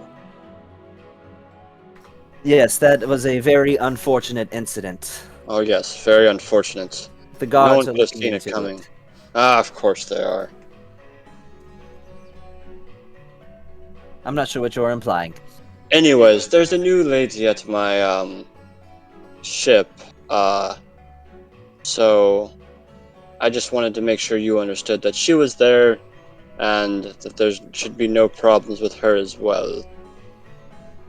You are free to accept any passengers on your vessel that you would like. You couldn't stop me if you wanted to. I could, but I don't want to. Bad written ingredients, you fucking filthy animal. As she just kind of smiles at him and winks. You know I have no problems with the King's Guard. Well, of course. If not for us, this utopia would not be what it is. Of course So- not. Now, I have some important paperwork stuff that I have to do. But when the rest of your party arrives, onto They've a more already- serious note, you need Well- to go to Pulseloft. Well, I was here to pick up payment, and they're trusting me to pick up payment. Once I pick up payment, then they will arrive, and we can talk about Postloff. I will supply your reward to you when all of your group is present. And they better hurry up. We've been here, and we've already gone through 2 bottles. Ah, that fine Glimward Rest rum. I do indeed have a fancy for it myself. We might be needing another one or 2. What says you, Molly? I am good. And you, know Vaughn? what? I could take another. I could All always right. take another. So why is the rum always gone? Because you drink it, you jackass. Why is the rum gone? Why is I the love rum that gone? song so much. Taking the habits I God. All right, we're just gonna wait. We'll grab another Alright. bottle and we'll wait. 1 second, I'm putting the baby in the bed. Hold on, guys. Okay. He brings you another bottle, and with a wink, he says, "This one's on the house. I'm feeling generous today." Appreciate it. And I'm going to speak in Thieves' Cant. He did to Bon. He did something. Thieves' Cant isn't a spoken language. You don't. So Thieves' Cant is a little different. It's sort of it's a list of phrases that sort of have hidden meanings. Like, for example, the moon shines brightly over the watchtower would mean, like, there's guards. Be stealthy, for example. Then I'm just gonna say, watch him in Thieves' Cant. You could use Morse code. I mean, that sounds acceptable. 30 minutes. Morse code is a thing. That's how most people Beep, beep, beep, communicate beep, over long beep, distances in beep, this beep, world, beep. so... You know what? I got it. It's okay. You'd be like, yeah, that shopkeep was selling some pretty smelly fish, if you know what I'm saying. I'm gonna just speak to him in fucking Draconic then. Fuck you. Ika, Reykjavik War. Pretty much. Fusro Da. Pretty much. As you say Fusro Da and knock out a portion of the wall. You're paying for that. There's actually a new vet dungeon ESO that has a dragon that's super fucking annoying, where every 30 seconds he screams Fusro Da and knocks everyone to the ground. That's cool. It's super fucking annoying. Alright, so back to D&Ding. So Lucas and Anand, you touch down in front of the building. You are at the Heroes Guild. As soon as we get there, I'm gonna. His car is Neston, up front. I would think, pretty obvious sign of death. You're probably there too. His car is not parked out front. Where did his car go? Would you like to look for it? Oh yeah. In the G-Rod? Because we're coming up from above. Because we're coming in on the broom, so we got some visual. Yeah, go for it. What does go for it mean? Make a perception check. He's away, but I'm gonna say he's helping me, so I can do this with advantage. 'Cause I really Actually, wanna with see this one, this would be more with disadvantage. But if he's helping you, I'll let it be a straight roll. it. Oh, fucking knock. 17. Can't find his car. God damn! Really? I was really, really wanting to find his car. I was Shit down in his passenger seat. I'm like, it can't be that many places. We came from where he came from to where he's going. So, like, I want to. The only hint I'm going to give you is that your roll there wasn't as good as his spell save DC, which is the DC that I set for you finding his car. What is this, you fucking Batman?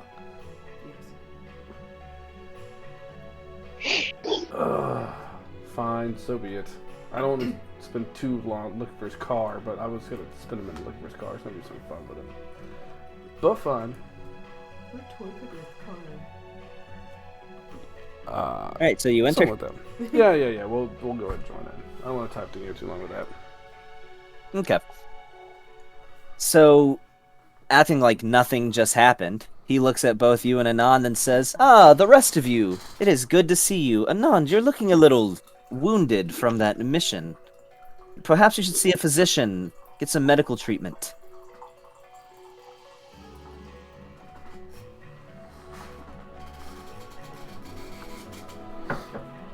Oh, Yeah, that's right. it was- Marte's not here. Yeah, no, he's putting the baby down. Okay. So. Yeah, no, it's crazy. I mean, just a crazy time out there. And I'll, like, scratch my eye, and I give him the finger as I scratch my eye with my middle finger, but I don't do it stealthily. It's very obvious what I'm doing. He chuckles and says, "Well, I'm glad the rest of you have made it back. That was quite a dangerous contract you undertook, from what I understand. I've had some transpondence with Autumn. She personally did not believe that you could do it, but I had a feeling. After all, you never quite know what someone might be capable of upon first glance, do you?"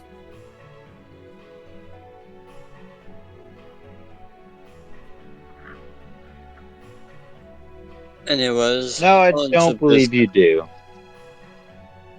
On to business. Of course. So, there are 7 of you. That does fall within the contract multiplier. So, each of you is awarded 2,000 gold pieces. Plus, I wrote 10 here. That was supposed to be 100. Anyway, in addition to the 2,000 gold pieces that you are awarded, that comes with an additional, you have 24 fangs, 2,400, you save 7 hostages, 3,800, you see him with one of those little, I forget even, abacus, that's what they're called. You see him with an abacus. So that amounts to 38... Abacus, yeah, however you want to pronounce it, an abacus. That amounts to 3,800 gold pieces. So, well, 2,000 times 7, 14,000 plus 3,800, 17,800 gold pieces for you to split among your group as you would like. Sorry, did you say 17,800? Let me make sure I'm doing my math right. 100, 1,400, 38, 2,000 per party member, 17,800. Yes, that is what I said. No, that's what you. No, that was before that. Was what you said was 17,900. 17,800. No, you said 19,700. But he has Okay, a chest stop, for you with stop. 17,800 I'm back. for you to split. You have 17,800 for you to split both ways. Right, but if And now that we each got 700, and then that was with 1,000 over there, and then we carry the 2, what makes it Okay, 19,000. dude, So I'm it's seriously trying to do the- 19,325. I'm sorry, hold on. You're- Are we you're- counting this in with the Hey, multiplier? hey. Okay, stop being a dickbag and give me the actual number. it's 17,800, that's how much you got to split 7 ways. Thank you. So, and Marte, You said now that 8 you're back, ways? he looks at Yes. Nand and he says, "You appear to have been quite wounded in that contract that you just got back from. Perhaps you should seek out a physician, your doctor friend." Who's saying this to me? The knight? Well, he's not a knight, but the agent is. So You're everyone- back at the Heroes Guild, and he's the one who's managing that Heroes Guild temporarily. I'm gonna put out 8 stacks of 2,225. I wouldn't say wounded as so much as my back is hurting. Kind of like it might have got stabbed a little bit, but I'm okay. Well, that's unfortunate. You know, you really should watch out for that spine. Nerve damage can be the end of a hero's career. Oh, indeed. Oh, hold All on. right, guys. There's 2,225 per person. I think there should be more than that. No, that's 17,800 divided by 8. Why 8?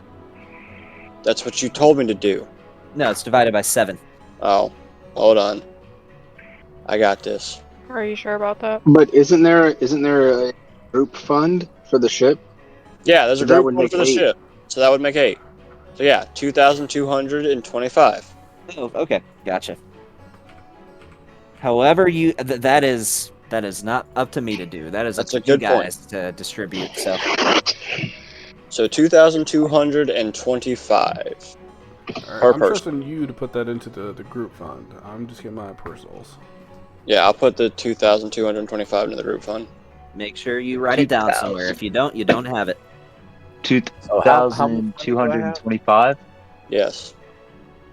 Y'all are gonna be mad at me when I realize how much gold I have. How much money do I have now? Or am I being given? I'm sorry. 2,225. 2,225 per person. Okay. Yep, that's per person. Does that include my the other money that is supposed to be split? Yes. Yeah, That's that everything includes together. all bonuses, but they split it 8 ways instead of 7, so that way a little bit of that can go into a fund. Okay. Does anybody have more money than I do? I have 3,205 pieces of gold right now. I have 3,072 pieces of gold. Ah, the rich bitch of the group. Oh, wait. I haven't even added my money in yet. No one cares about you. By the end of this... give me Maybe I one should second. rest. I wouldn't want to get a bit excited and lose my head around one of these agents. So I'm going to bid you all adieu and turn in early. He says he hides a chuckle and says, "Of course, though there's urgent matters we must discuss regarding your entire group, namely the fact that it has become evident that you are being targeted by an extremist." You don't say. Yes. Again, as I revealed to you all before, it is against my mandate to, and he's lowered his voice by this point. It is against my mandate to reveal confidential government information. I cannot tell you this myself, but there's nothing that says I can't tell you where to go to discover it for yourself. Head to the city of Pulsloft. You must look for a Delrind Vandergrass Trust me, you will not have a hard time finding his residence. Though he might not exactly be willing to speak with you at first. But I do not wish to see you preyed upon by this tyrant. Your best chance of survival is making your way to this city and uncovering the truth that threatens our world. Whether you know it yet or not, the lot of you have been drawn into an unwitting game that will inevitably result in either your deaths or his. Then you must go to Postloft to discover everything that entails. Seems like there's a lot of deaths that need to be played. Alright, guys, so there is now 2,463 gold pieces in the group loot. So that's How much in the everybody's. group loot? 2,463. Nice. That's almost enough to buy something remotely relevant. He says, now, I sincerely wish the rest of you luck. I will have you know, I called into headquarters requesting the ability to be able to escort you to Pulseloft to ensure your safety. However, that request was denied. So I must remain here. But just keep an eye on your rearview mirror as you make your way. That is fun. Yes, we won't wander into strange buildings or anything. Good, I would certainly encourage you not to. Why would you ever do that in the first place? Of course, that can't result in anything positive. I'm gonna send the pseudo dragon to the ship, Okay. It won't get there instantly, but you can have it on its way. and at that point, Bon, I'm sleeping on the ship tonight. I would suggest not wasting time. After all, it is still only midday. I don't care. I need sleep. I'm sleeping. I'll travel at night if I have to. I'm sleeping. Did he arrive in his car? He did, but he was able to hide it by some unknown means. How do you hide a car? Camouflage. No, it's not like there's magic or anything. I mean, It's not like still. things can be invisible or I did the anything. same thing, man. I was looking for it. So, I understand you wish us to make haste. That is fine. But but some of us actually have to at least take a few hours to rest. What if I've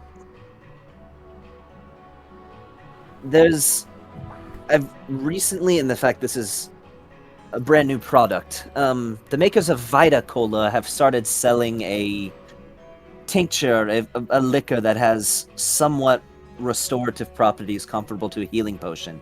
Perhaps I give you a bottle of that to wash away your wounds, and that might change your mind? I don't think it's going to restore life essence, as vampires like to drain off of. You may do what you wish, but the DM would like to metagame inform you can only benefit from one long rest in a 24-hour period. So if you take a long rest, it's not going to get you anything more than what a short rest would. Ooh, flex. Well, then we will take about an hour worth of downtime here, and we will be on our way. But that gives me enough time to walk to my ship, get the car ready, get the bike ready, and so we can be on our way. Sounds good. I believe you've made the right choice. If any of you wish to have a nice hot meal, there'll be one ready for you on the ship. We got a new cook. Is it a female? Yes, Acceptable. she is not to be touched. You know the lady that we saved during the whole vampire thing? oh, She is now our cook. Lovely. She will be accompanying us from now until the foreseeable future. Bravo. So, just out of curiosity, every time we finish a mission, we have like guild items to pick from. Do we not have any guild items to pick from? Yeah, I was Not literally every about to time. ask. The items that you have to pick from, that was in lieu of a monetary that you have received a monetary reward. And currently, this shop has not restocked after all of its inventory mysteriously disappeared. Mysteriously, the dude that betrayed everybody ran off with it.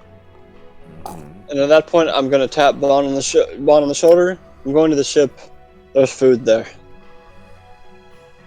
Sounds good to me, Captain. and I'm going to leave.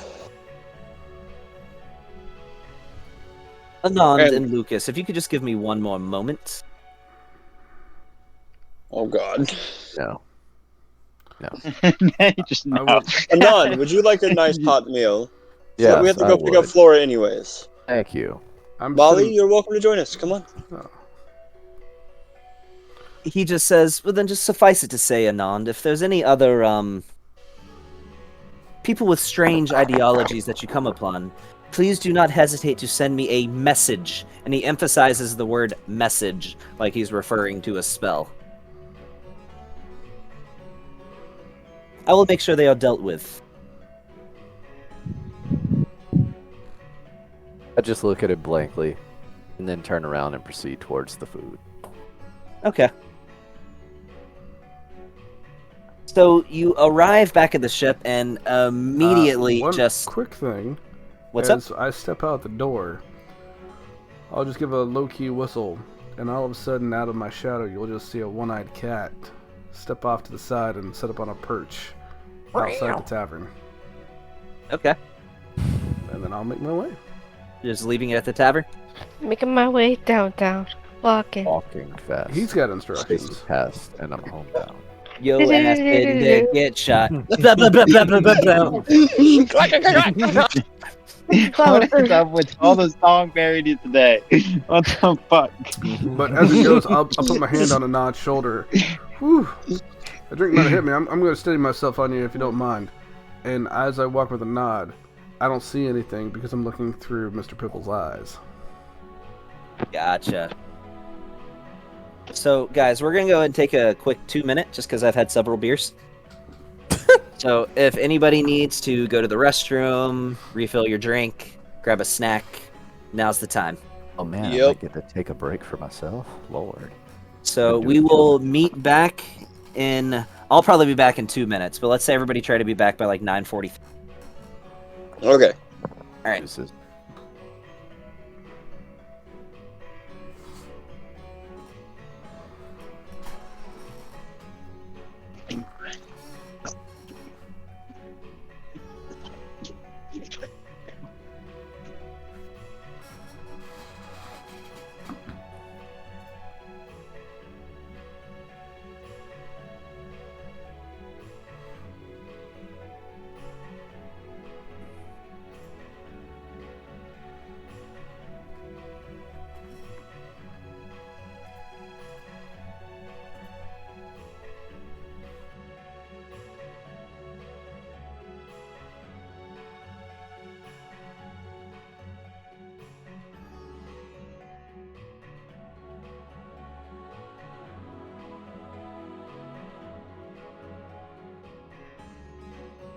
Nope.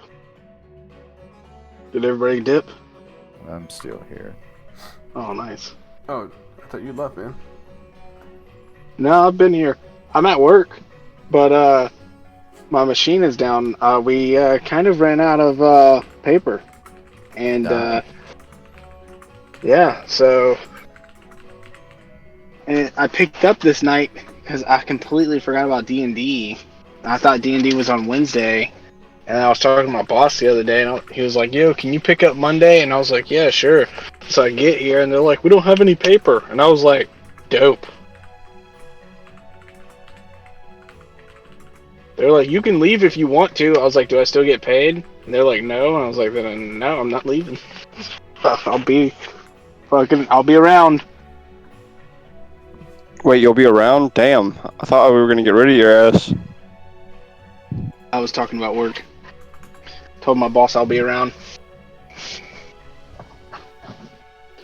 We don't have any paper though. to make labels, so I'm just chilling until 6 o'clock. Well, ain't that nice? Yeah. It doesn't happen very often that our machine goes down for an entire night. Normally it's only down for like 20-30 minutes. He didn't know how to play your character. He's been doing strange, odd things. Who? Your character. Oh yeah, what's he been doing?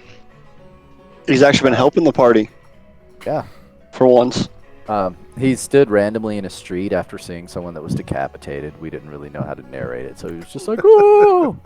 Yeah, pretty much. Well, he's a doctor, so like, I mean, what can he do about decapitation? The head was gone. Like, the head was smashed. Well, last Oh. time when somebody was dead and they were hanging, like he got there and did like funeral rites and like. I mean, offered yeah, to speak well- with yeah, death he closure. can hold death. Okay, so he's a Twilight cleric. Twilight clerics hold domains over life and death, so they hold the middle ground. So death is nothing new to any of them. It's just another cycle in life. So he was not going to get emotional over somebody dying. Like, he doesn't want to see people die, but he knows it happens. I'm back, guys. Oh, good, because now you're going to save us from Tony explaining his character and how to play it when we don't know how to play it. It depends. It helps us better understand. No, I told whatever Gavin Tony to has to say RP about his the character is character. complete. I told Gavin Oh. to RP the character, y'all play the character when I'm not here. Or I told Gavin you can just put him in a magic crystal. You know, Like I Sean do feel did. like Sean has done a good idea of capturing the essence of I listened. Neston. I listened to most of the fight from the last session, and it was pretty good. Sean was like, "Lucas, the dog." It was pretty good. Just trying to keep Alright, it to is the everybody standard, back? man. Did you like Wait, our? I haven't moved. Okay, cool. So, would anybody like to inform Tony of? I know I informed you of some things, but in case I missed any explanation of what's happened thus far. I get it. Y'all killed vampires, saved a bunch of people. Some chick died when y'all came back into town. It was the racist potion lady. 2 people got tortured, and now they're back. Yeah, pretty much. And we all got paid. Yes. Yeah, and we got paid. 2,225 gold pieces. A person. Perfect. I'm No, back. Sean told me everybody got paid 3,295 gold pieces. Yeah, well, he was So, wrong. I don't know, man. Go back and listen to the stream. Well, no, only the members that were present during the. No, Yeah. Neston. Yeah, I was present. Neston's skills were kidding. utilized in a high degree in that vampire fight. I'm kidding. I'm kidding. So, all right. So we good to get rolling? I assume we are. Yeah. So If we're not, you, we got a side story we can do whenever you're ready. yeah. So you arrive back to the ship, and Side note, comma, before you get into the whole ship thing, 'cause I gotta know. Does Okay. the cat see old boy leave? no, he has not left. At least not through the front door. Oh. I mean, I would say if it hadn't happened in a few minutes, the cat would happen to, like, find a window or whatever. Look through the window. Looking through a window, he still appears to be present. Cat's just gonna keep eyes on him, that's all. Okay. So, and even though you can't see Lucas, immediately just this incredible odor hits your nose when you get to the ship. As you see her out on the table on the deck with this large pot and said, "I just almost finished assembling your meals. Hi, I'm Miku. Thank you so much for allowing me on board." To Yeah. refresh her You appearance, sit she's there. about a 5'4". Wow. Looks like she's in her late teens, Wuxian human female Oh, you with had to add that shoulder-length part. dark hair. Never mind. Okay. Had to add what part? Late teens. Anon was Oh. like, finally a mate. I mean, she looks like she's probably like 18 or 19. Still not okay, sir. Yeah, I know. Anon's like 100 and Stealing something. is not moral. I mean, Did you make yourself a plate as well? I did. As you see that there's these large clay bowls that are filled with this gorgeous looking bowl of noodles. It does appear to be like a ramen, but with fresh pork chops, eggs, onions, chives. Where did we get the clay bowls? I don't remember us having those. Oh, we picked them up along the way. I took them from my parents' old restaurant, actually. You have parents. I did.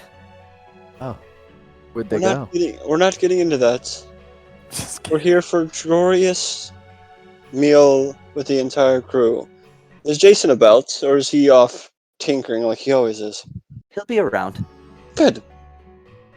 Then we will sit down and have a meal properly. Hunger. So this is pork cutlet ramen with fresh eggs and fresh onions Mhm. in a bone broth. I'm gonna walk by a Non's bowl and I'm gonna drop a freaking crystal in it. You. It stays a crystal. scoundrel. I mean, Anon would just be like, "Oh well, now because you don't eat the crystals." So Oh, he knows. She knows. She's just gonna drop the mana crystal in the bowl and keep walking. You. Even. You'll enjoy it. Suffer. but she puts a bowl in front of each of you with a pair of chopsticks and a big spoon. Bon starts eating, bro. Bon's on chowing down. And it is delicious. It is the best bowl of noodles that you've ever had. It's the type of noodles that you'd expect to find not from like a high-end restaurant, but just from like the kind that you'd go for if you found like a really good food cart that's just so good that you want to go back to it over and over again. It's not illustrious, it's not luxurious, it's just simple good food. You mean Are the? you from the lost continent of Japanzia? Hey, She is you mean Wuxian. She is from Ebonmast, which literally is based on Japan. So you mean that small restaurant that's in the town that always has that delicious food? yes, exactly. Okay, yeah. That's... Alright, I'm good with that. I'm chowing. It doesn't look pretty, but it tastes It don't amazing. matter. It don't That's matter what how it he looks. said. I am just eating. Food is That is food. what he said. It's obvious she's somebody that hasn't had any professional training, but it's still clear that she's just somebody that's just spent a lot of time in a kitchen. It's good. So- It doesn't matter. It tastes good. It gives us an hour to chill and relax and eat and enjoy each other's company. And she also brings you some fresh sake. Ooh, sake. Is it in a little clay cups? It's in a little clay And, pot with tiny little clay fresh cups. boot out of the It's in a server. gourd. It's served in a gourd with little clay cups. Haha, I have a gourd. might Oh be my some- gourd, you guys are such nerds. Yes. Hey, Molly was trying to say something. I'm cringe. Anywho, Hey, did you guys hear what they said about the mountain? Gavin, I just said Molly was trying to say something. Shut up. Sorry. But I'm just Bruh. saying, the mountains are hill areas. and he still says things. He Anyway. still says things. All the things. So anyway, Molly is going to take this time to brew the brew, which is the strongest brew that she can. It's a nice ale for everybody if they don't like sake. Not everybody's a sake fan. Okay. Trying to replicate the one you made before? Yeah, absolutely. Since you're replicating it, I'll give you advantage on. So make a wisdom ability check, add half your proficiency bonus. I'm calling you half proficient at this point. Thanks. Just make a wisdom check and then add to. Your proficiency bonus right now, I think, is just 3, so that'd just be an additional she 1. is proficient in brewery supplies. I thought she was trying to be, but I didn't think she was. No, I think you're trying to be, but you're not actually there yet. It is your jam, which is why you're learning it. Jam rhymes with ham. No. Bam. Jam rhymes with ham, fam. That's right, Tony. Yes, indeed it does. Damn. Jam rhymes with ham, fam. Remember Damn. now. So I have That rhyme I- slams. I have a question for everybody. Fam. 18. What? All right, back to the game. Sorry. So 19. Good Oh boost. yeah, you make a good one. You managed to literally perfectly replicate the one that you had made before. So I will let you go ahead and add that 19 points. No, that's too much. I only gave you one a day. I'll just go ahead and let you add 2 points to your training for it. Ooh, so that. we've done a couple of assignments together. Who's all in agreement that we just keep going at it? That's interesting. You We don't keep- find me complaining. We keep the group the way it is. Anon, you travel with us if you wish. And we continue to be the group that we are. I see no problems or quarrels between any of us. If there is, say your piece.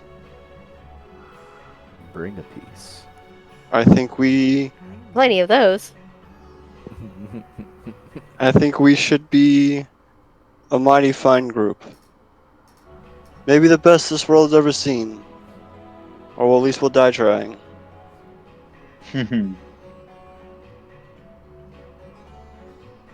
But I will say this one thing. If we do travel together, me and Bon are part of the Dark Suns. They Racially may oriented. give us a contract. Y'all don't have to do it with us. But if we have to leave to do it, it is our main source of income. Yep. And we would not mind, at least I would not mind, I don't speak for Bon. I would not mind y'all accompanying us on any Dark Suns missions that may come about. I'm sure you will I be don't have any compensated problems with it. greatly.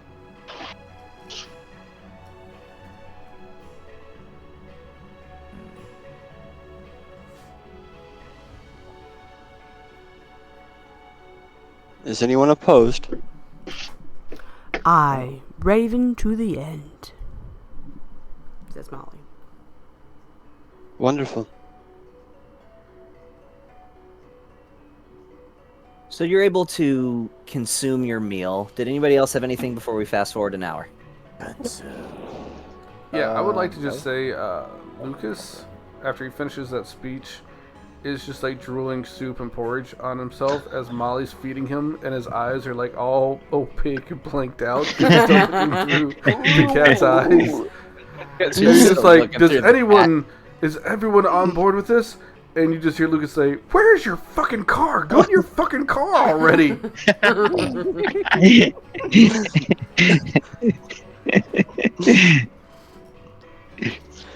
Alrighty then. Can you guys still hear me? Yep. Yep. Yeah. Okay. The music keeps cutting out for some reason. So, all right. Well, I guess gather what you need, because I don't think we're going back. Alright, actually, DM, are we going back to the ship to go where we need to go, or is it road land? Your ship is out of commission right now, but you can Still. drive there easily enough. Well- It's going to take like a week for you to fix your ship.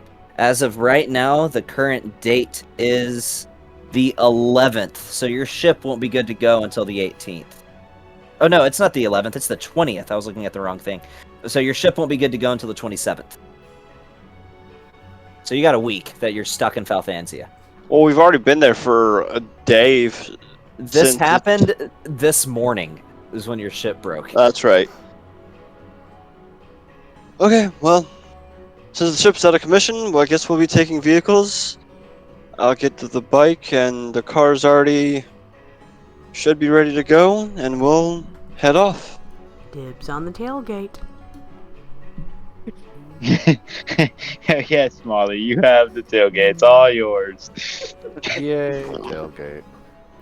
All right.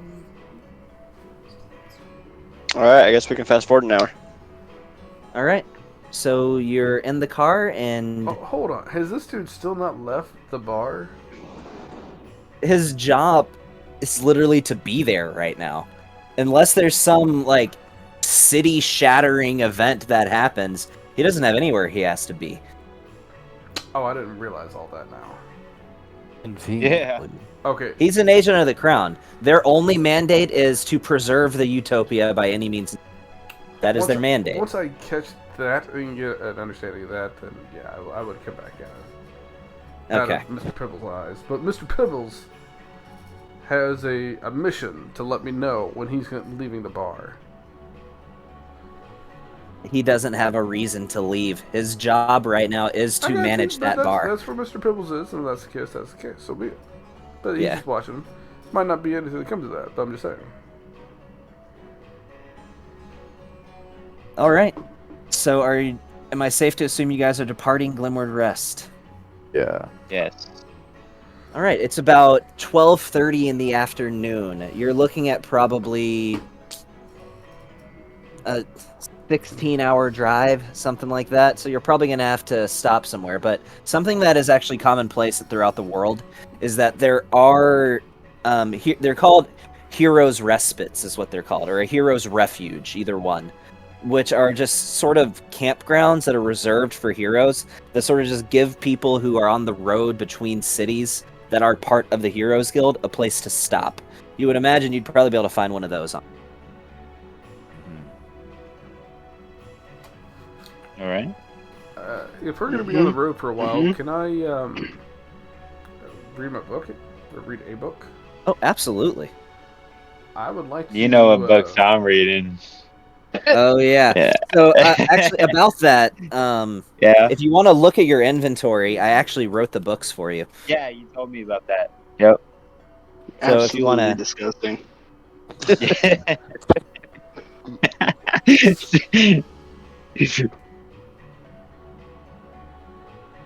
So, you can literally I'm read driving. your book. I can't really read. No, you can't. You can have somebody read it out loud.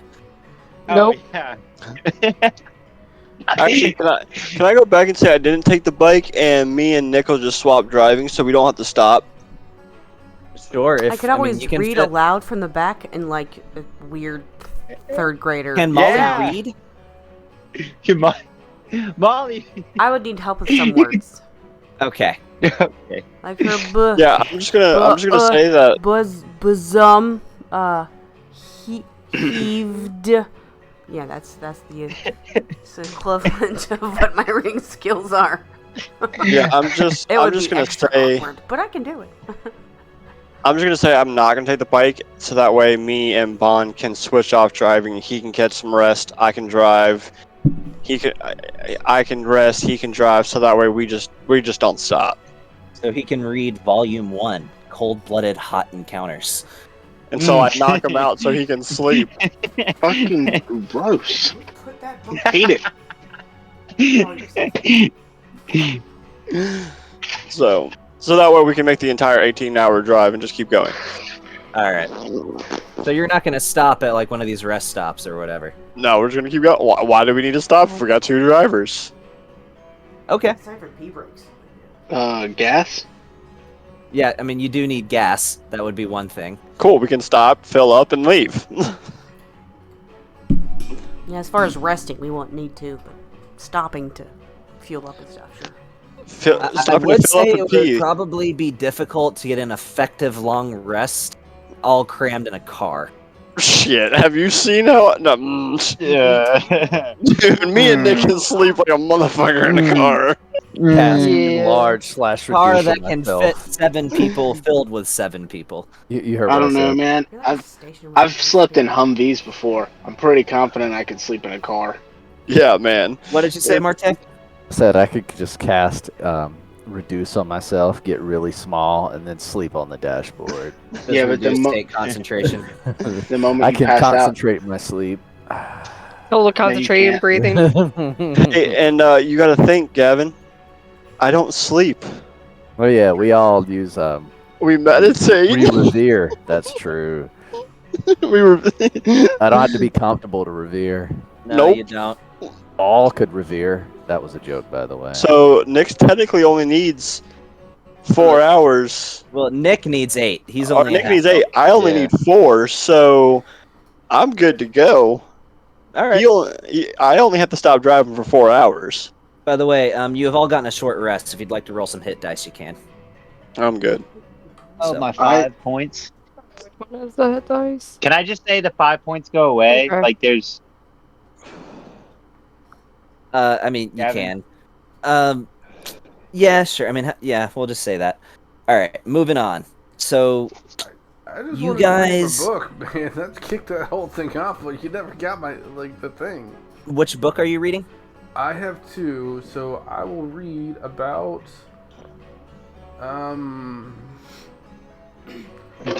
which one is it? Let's say Finding That Which Should Never Be Found. It's easy. It's over there. Oh man. How many Top shelf on the left. how many die roll for short rest? And it So for you can actually roll up to half of your maximum hit dice every time you take a short rest. So your Also- maximum hit dice are 7, so you can roll up to 4 hit dice. 4D. Basically, you can roll 4d6s and just get okay, that. that's what I was asking for. Yeah, and just erase that many wounds. Throwing it out there since Yeah. we do have a long ride. For the Wizard Man, you could also scribe one of the scrolls into your spellbook during that time frame if you wanted to. And Oh, Thor yeah, can you could. cast Mass Healing Word and heal all of us as we drive. Yeah. So it's 4d6s plus. Didn't you already do how that? much?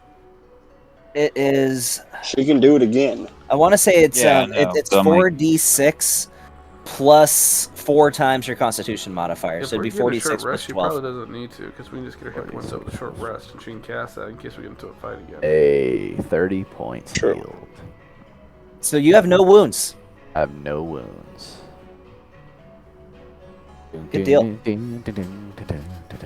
Okay, I need to roll some hit dice because if I don't, I'll die.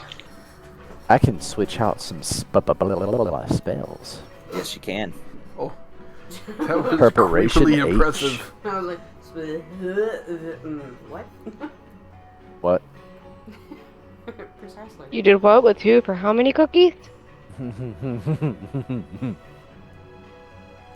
Hey, Gavin, What's up?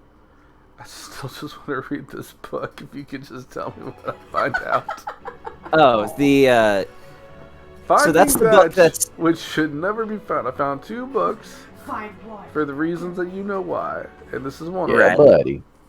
so that particular book, the excerpt, you read a passage that talks about how in many interplanar wars that involve conflicts with those on both sides, oftentimes it is commonplace for relics that could be beneficial to either side from that war to be cast into neutral ground. Usually it is in neutral ground that one would find adjacent to both of these particular planes. It's commonplace, like for example, in a battle between, looking at the cosmic wheel, and a battle between the lawful good plane. I'm forgetting what it's called. I can actually check. say it. But anyway, like you would find it in, like in Primus, for example. If there was a battle between the 9 hells and the upper planes, Just say Heaven and oftentimes Hell. these Oh, relics that would be hidden in works. Primus because that is neutral ground that would be located adjacent to both. I'm level Okay. 7, so I can get 3 spell slots back. Alright. And I'm assuming that it takes me the entire ride to read that book. Yeah, and it gives you examples like, here, let me just look at something. Sure, man. Look just at my want you to be great able to do that wheel while everyone's, like, rolling cosmology. hit dice and do all that other stuff, so like we could, do things at one time. Yeah. So, but I'll just say that's what it takes you a long time to come upon that information, and that's obviously the summed up version. All right. You And do Lucas get more is a bit detail. of a speed reader, just with his history and all that. So does he finish that book? I'd say you finished it, and the gist that Okay. you're able to get from that book is that anytime you're looking for any of these lost artifacts, the fact that them making them their way to the material plane is highly unlikely and has actually never been documented in recorded history. They always appear to be in one of the outer planes. Can I read my dragon book? You can. Mhm. So what you are able to glean from a particular passage at the start of the book of the Dragon Book is it says, gray dragons or vampire. And the information that you're able to glean is that while gray dragons actually vampires, oftentimes they are compared to them. Gray dragons, often known also as fang dragons, are the only type of dragon that lacks a breath weapon. Gray dragons are notable for the ability to drain the essence from an individual, and one who is drained in such a way actually does not ever reincarnate and pass to the afterlife because their soul is consumed by the gray dragon. Gray dragons are also prone to fits of rage. They are much less level-headed than many of the other criminal dragons, and will oftentimes attack on sight, displaying an air of aggression and ferocity that is rarely seen among intelligent dragons. If you see a pale white dragon with a grayish hue, with spiky scales that resemble spikes, it is advised to flee as quickly as you are able to. Flee these stunts.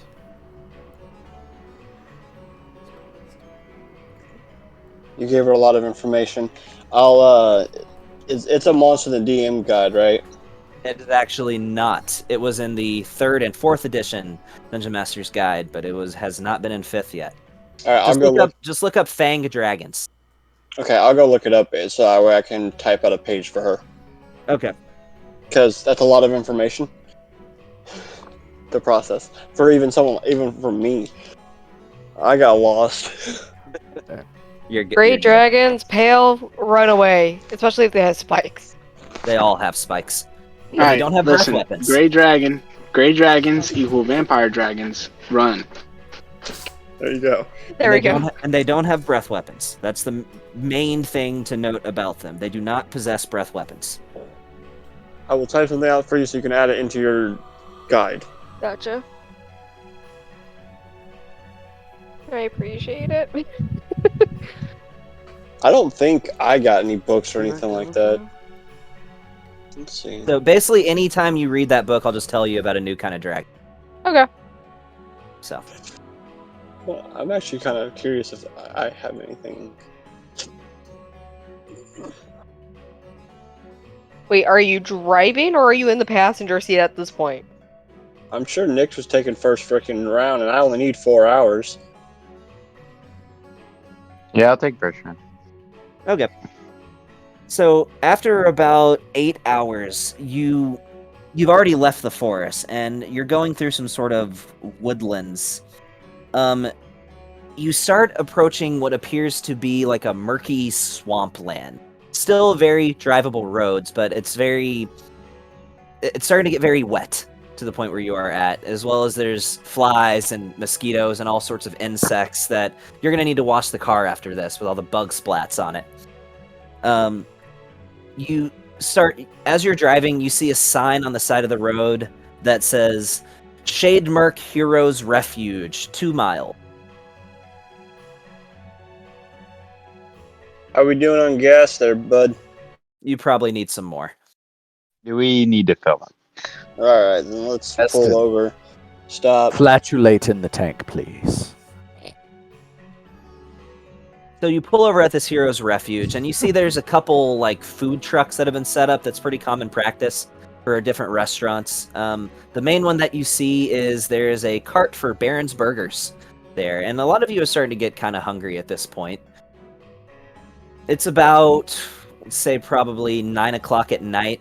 Sun set a couple hours ago. Well, let's get some fuel for us and fuel for the tank and get on our way.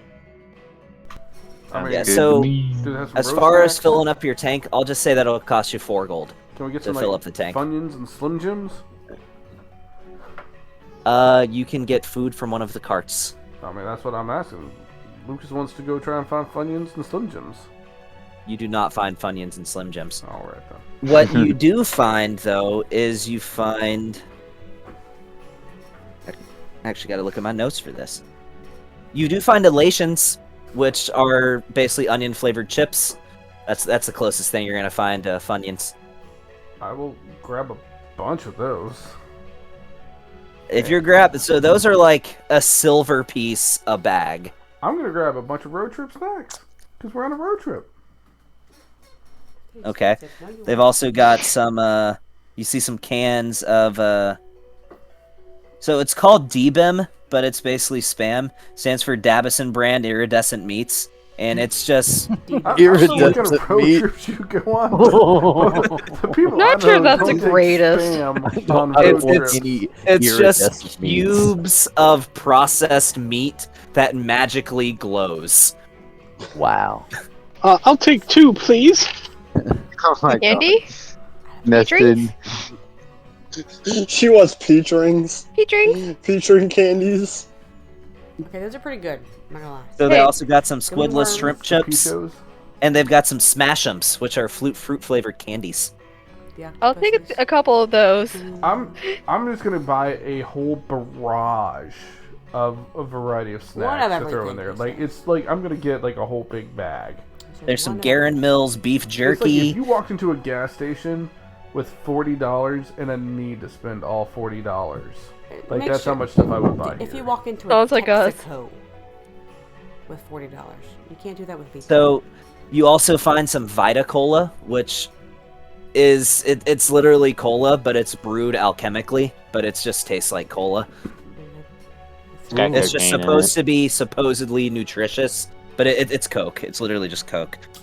Does it have- alchemical Is it the prowess? new recipe or the old recipe? Actually, if you guys want to look at what I'm looking at, you can turn to page 142 of your campaign guide. Let me break out the old big old boy. Yeah. Way to make it Yes. fun, Gavin. If everyone would please turn to chapter 7 on page 142. Turn to page 394. What page is it, Gavin? Who would like 142. to read the first paragraph? 142. Starting with you.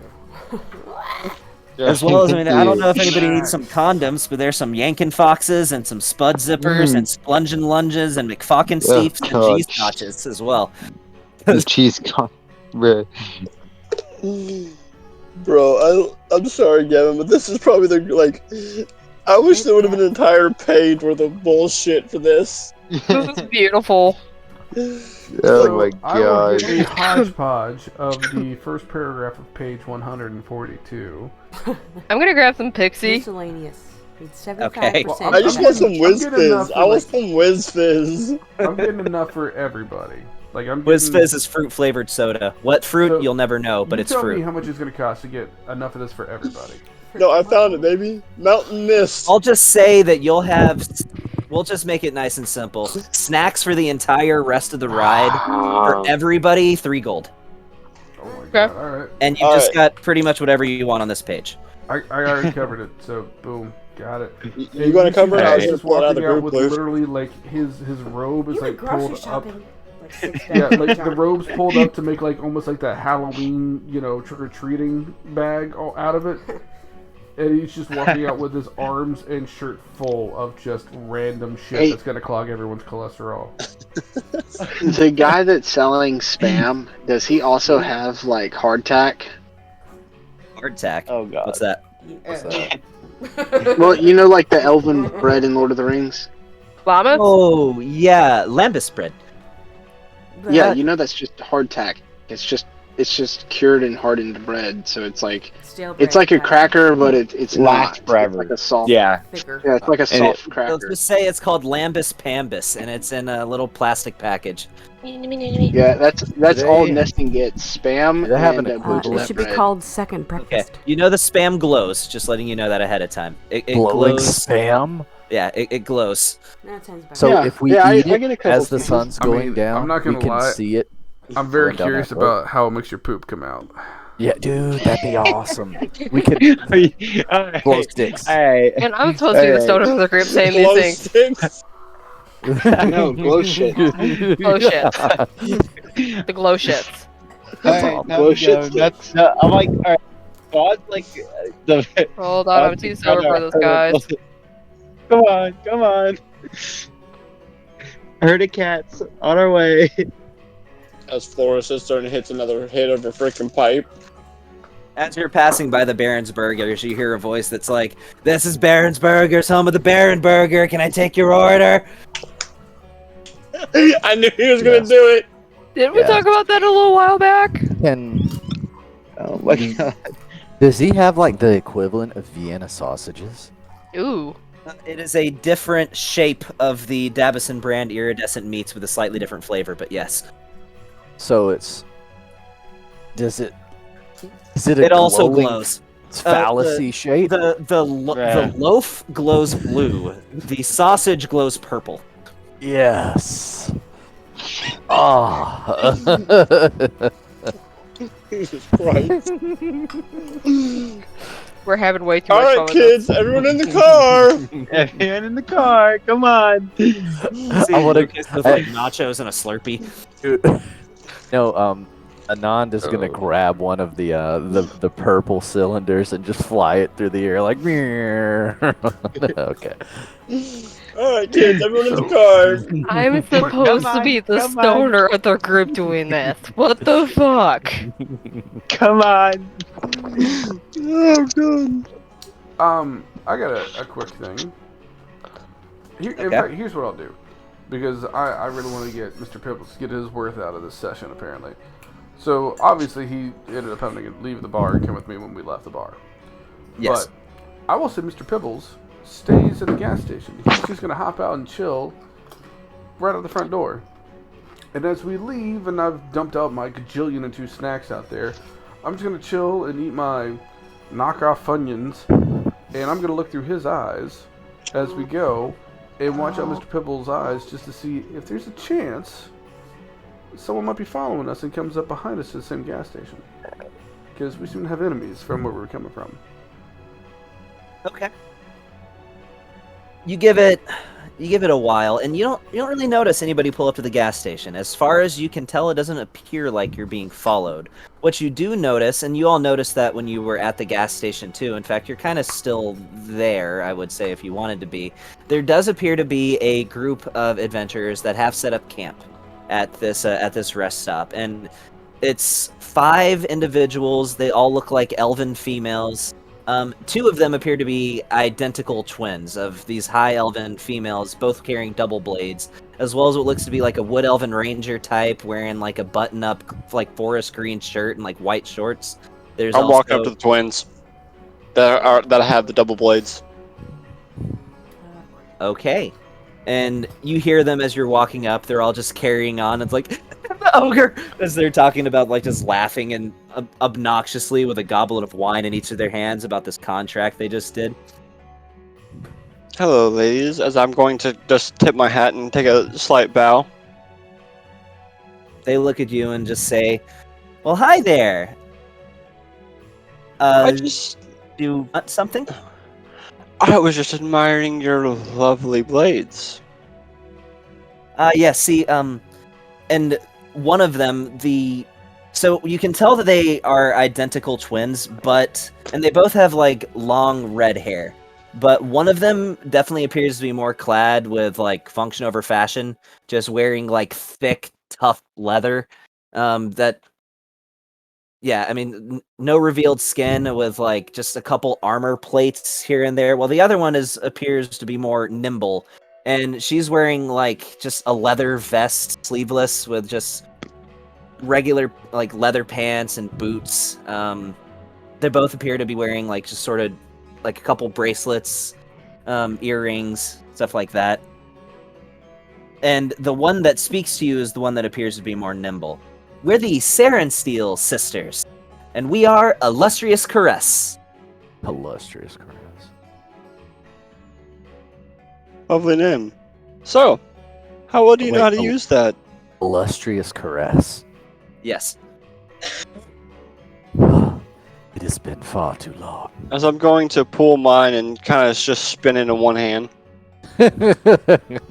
We Really? we've had that way. some training, she says. In fact, we were sponsored by New Solidarity.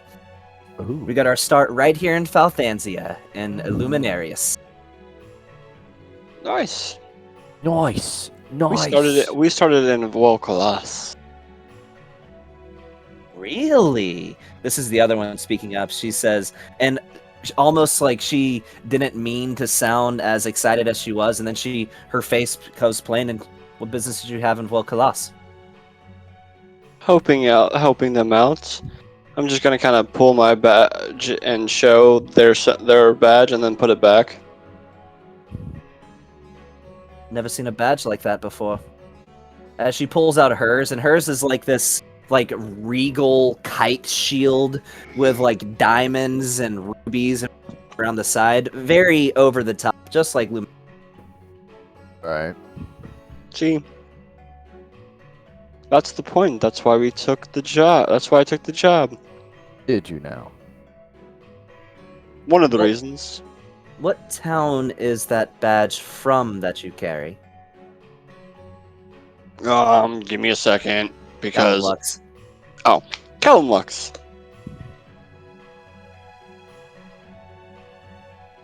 One of the other, which this appears to be an Eladrin with orangish skin, like red hair. She's wearing like a long dress. It's like purple and orange.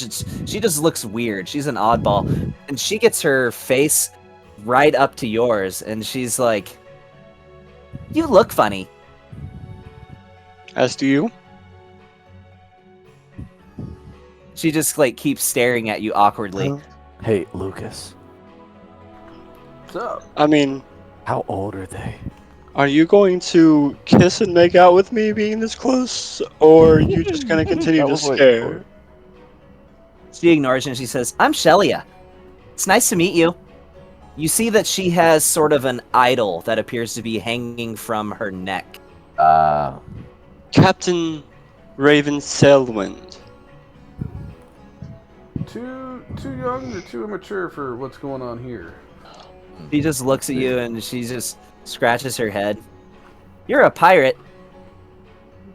Privateer. Actually. Can I mage hand and tug at the charm around the neck? You can try. It doesn't come off, but you can tug on it. Hey, Anad, What? you want to wrap this up? But anyways, I just wanted to admire the weaponry. I'll be seeing you now. As I kind of tip my hat and walk back towards the car. Before you walk away, like, you never even asked her. She just felt like she wanted to say it. She's definitely, like, every group has the oddball. She's the oddball of their group. And she's like, "I made a pact with an archfey." Well, That's nice. and I respond back. Which to one? go. Which one? Which one? Oh, Bellamiror. You'll find him in, he's in the Twilight Woodlands. That's where he lives. I've met him once. He's nice. Cool. Hey, Bun. Mm-hmm. I think it's time to go, as I'm going to send the pseudo dragon up in the air. Get in the car, and now I'm going to look through the pseudo dragon's eyes, and pseudo dragon's going to stay right there with the cat. But I'm watching Before them. you walk away, she embraces you in a hug and says, "It was nice to meet you." I'm Uh-oh. gonna pat her on the shoulder. You as well. By the way, she pretty much. How tall is she? She's Can't like stay the same. 5'6". Yeah, she still she still has like a face full of freaking breast. Oh, okay. Like straight up face full of breast, because I'm like that much tall. I'm like a foot taller than her, if not more. That's awesome, man. I got you. Yes. That's Great. I'm gonna just kind of like pat her on the head and walk away. Bye. And now I'm just gonna look and listen through. Yeah, as soon as she hugs Raven, I'm just gonna subtle cast minor illusion. And what sort of illusion are you making? It just makes a noise, and when she squeezes Raven, this really long, deep, wet fart comes out Oh, as she squeezes her. Bro, really? Really? that's quality. There's so much quality in just kinda She give this. her says, and Oh. then she nod. responds in kind with, "That was a good one," and then she lets out her own long, Wow, fart. that's awesome. Oh gosh, that's so cool. Oh, You should be like give a I'm nod sorry, that to a was nod, so which then all of a freaking- sudden turns into me trying to hold back vomit. As I take Wow. my handful Bun. of snacks back to the car. If it wasn't for how much of an oddball she is, she'd actually be kind of attractive, but she's just fucking weird. That's the gist that you're getting. So she's like that dirty hippie girl, not a hippie fun girl. Like hippie, The like dirty I don't hippie bathe girl. because soap is a conspiracy. yes, yes. Hey, Bun. We're Bun, out. I can't. We're out. Bun, I'm going. You know I'm not gonna be able to see or hear you, right? But, You're driving.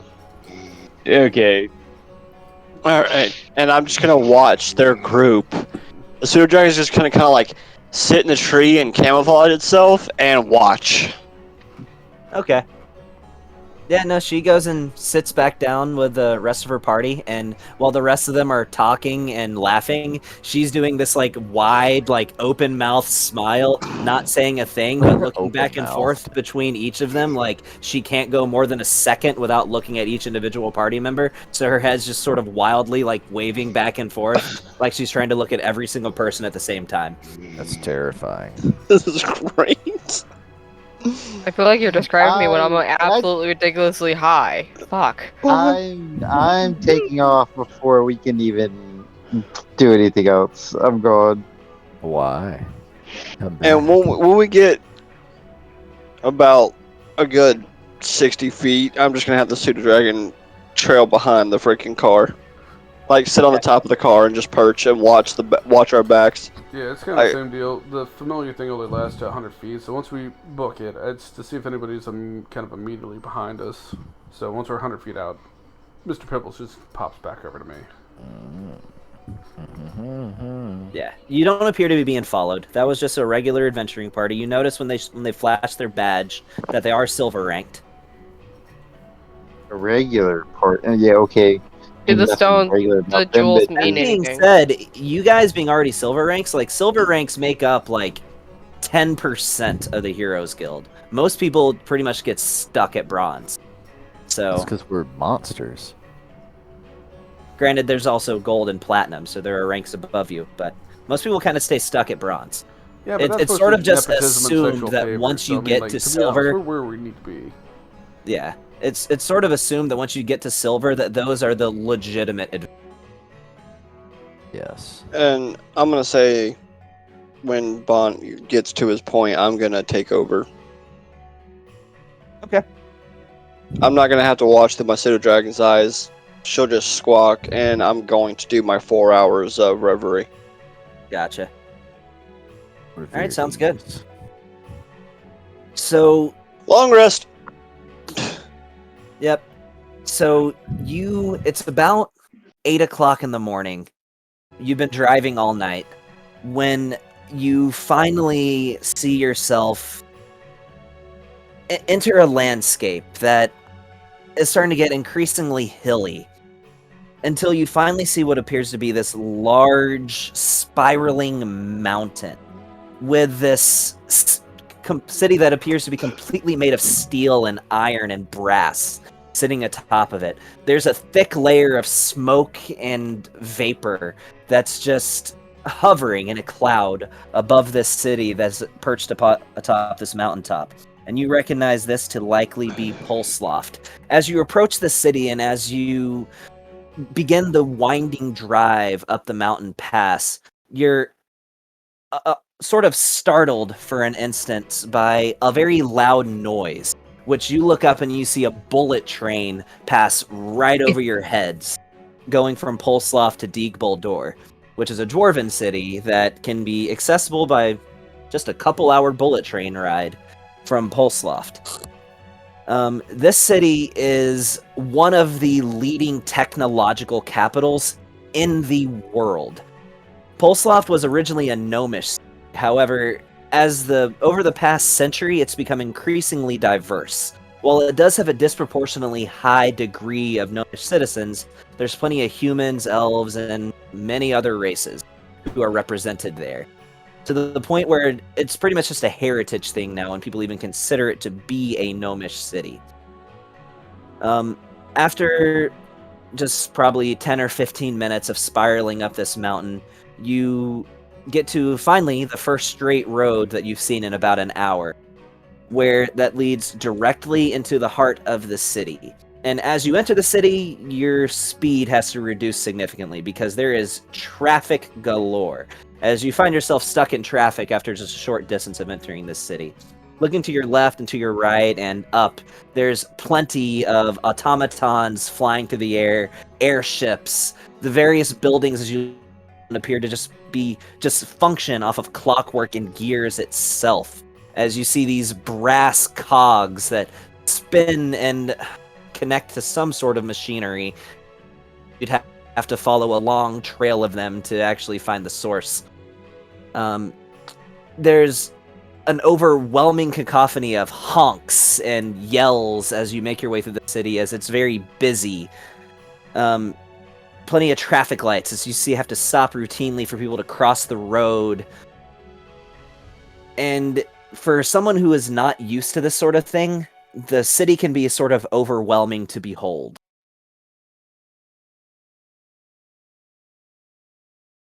What do you do?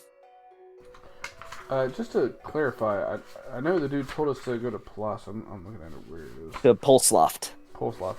But he gave us a name of who it is we're looking for. He said it was, Yes, you are looking for a Delrind Vandergrass is his name. By the way, if you want to read about it, Pulsloft is page 97.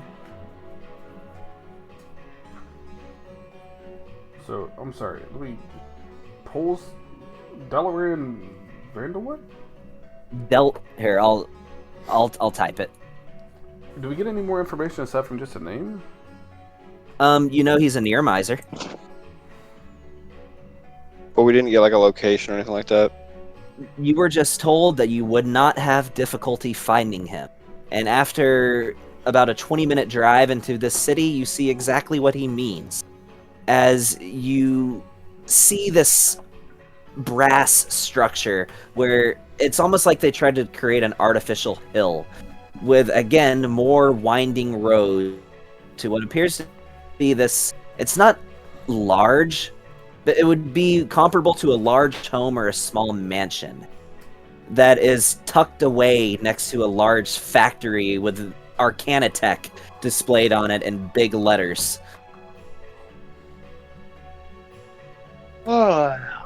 Who's driving at this point?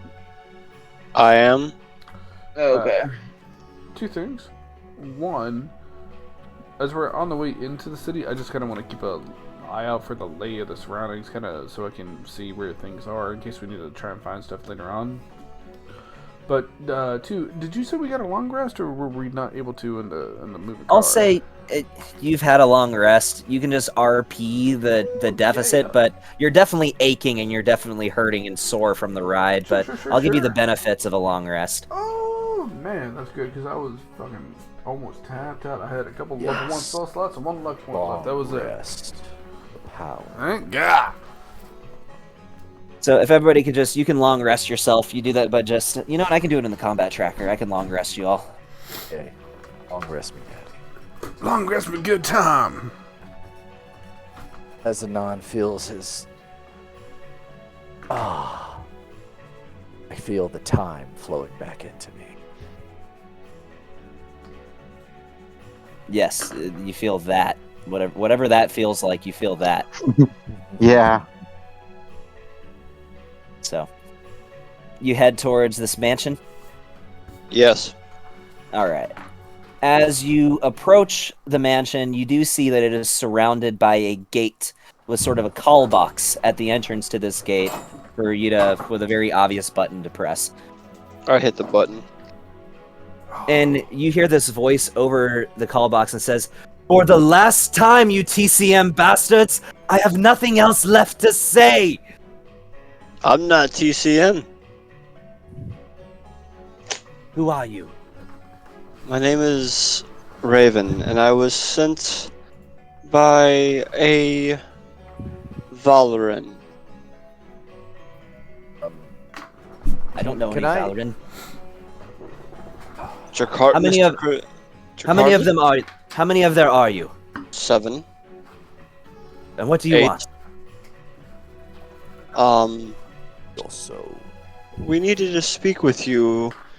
We were sent over here because, well, that matter is personal. That does not need to be spoke among ears that can hear without privacy.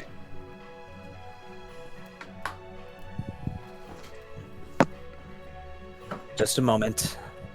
As he audibly sighs, and the gate in front of you starts opening. And I start driving through.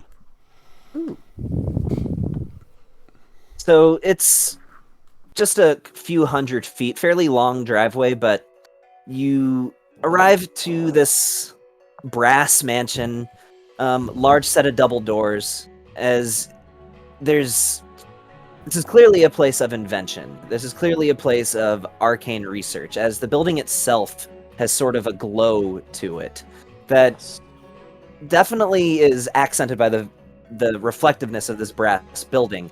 In addition to that, there's several stalks of steam that seem to be escaping from the top of the building. And you see a large set of brass double doors.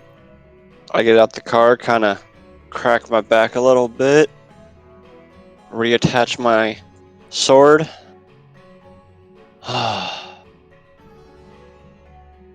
Maybe we should have stopped. What is it with brass and assholes? Alright. Let's do the thing. rhymes. Brass holes. brass. I'm gonna walk up to the door. I'm gonna walk up towards the door. That should be a nickname for somebody who's really into steampunk but is also a douchebag. Brass hole. Brass holes. Brass holes. Yeah, I'm gonna walk up to the door. You knock on it, and he opens the door, and what you see is sort of an average height near miser individual, as is typical of that race. He has like a shimmering silver skin tone. On top of that, he has shoulder-length white hair. He's about of average height, but one thing that you do take note of is that he has one eye that appears to be artificial. It doesn't bulge out of his face and look creepy or anything, but there's definitely a glow to that eye that isn't typical for, eyes. On top of that, he has a cybernetic right arm. Hey. For those who's proficient in history. Hold on, let me see. Not me. Not me. Not me. Half proficient. Me, the music keeps cutting out. Gavin, I thought somebody else was proficient in history. I guess I'm gonna have to pick that shit Oh, up, huh? I am. I'm proficient in history. I'm sorry. For those who are proficient in history, you would know that Delrin Vandergrass is the inventor of the Near Miser race. As the story goes, he was afflicted with. That's been Do on. what? We've literally listened to that on TV commercials and whatnot. They had an interview with him that went on the radio that we all listened to in the car. Okay. So you would know that. You would also know he is the only person to ever perform the ritual on himself. So he converted himself into the first Near Miser. That's cool. Somebody's got to do it. Well, Mr. Delarin, Yes, come on in. Before the reporters see you, hurry up. I go in. As you walk in, he sort of pokes his head out the door, looks to the left, looks to the right, and shuts it. He says, I must apologize for my callousness upon your arrival. These reporters have not left me alone. They're here every day. Damn paparazzi. I apologize for our random showing up. But this is kind of urgent news and urgent matters. I have a question for you, and I need you to answer me honestly. Of course. You accepted us into your home without even knowing who we are. Were you, by any chance, the individuals who were present in King's Crest on the first of the year at Sin Square? We happen to be them, yes. Well, some of us were, some of us weren't.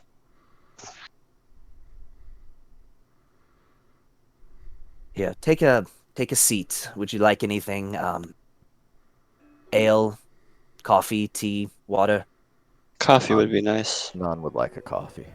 Oh yeah, coffee I would like some is- tea. Coffee, please.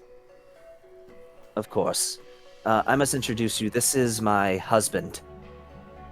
As he looks over and he says, this other man that he points to is a high elven male, blonde hair. Hi, my name is Minok. And he looks over at Delrin and he says, honey, would you like me to get these drinks for you? I can tell you have something to discuss. And he says, I appreciate it, thank you. As he starts to, you see his husband reach his hand over and you see this red aura start to encompass these cups. And then you see Delrin respond and says, no, none of that. You have arms, don't you? We don't have to use our psionics for absolutely fucking everything. Like some people believe they need to. Ooh, We can get up with paradise. We can get up with our own 2 legs and serve ourselves drinks with our own 2 arms. Psionic these nuts. I'm going to take off my coat, take off my weapon. I'm going to kind of put my coat on my weapon and lean it up against the wall. I mean no harm. We're just trying to figure out why we are being followed and hunted. We almost got blown to bits. Yes, I believe they say something about their master or their king, or however they put it. All hail God. Kaleem. You mean Their the Mind Walker? god. Yeah, Galeem the Mindwalker. Yes. he walks back over with a tray full of cups and some coffee and tea and puts these cups in front of you and says, well, I'm glad you're all sitting down for this. We do indeed have much to discuss. The one that you know as Kaleem. He began his life as Kalam al-Stafar. He was a fire genasi, gifted with enormous psionic potential. That sounds familiar. He was brought to me at a very young age. And he would grow to be like a son to me. I loved him very much. I was the one that performed his conversion, and it went flawlessly. However, do the lot of you know the origin of psionics? Do you know where it came from? Do you know why there are individuals who have these powers now? Neston know- raises his hand. Somebody said something that I didn't hear. Neston raises his hand. Yes? Do you know where they came from? Yes. I have, psionicosis. Yes, do I you have know where studied it psionicosis thoroughly. came from? Yes. I have read the articles and the pages that Valastrios, the mage of the Seven Deadly Sins, wrote.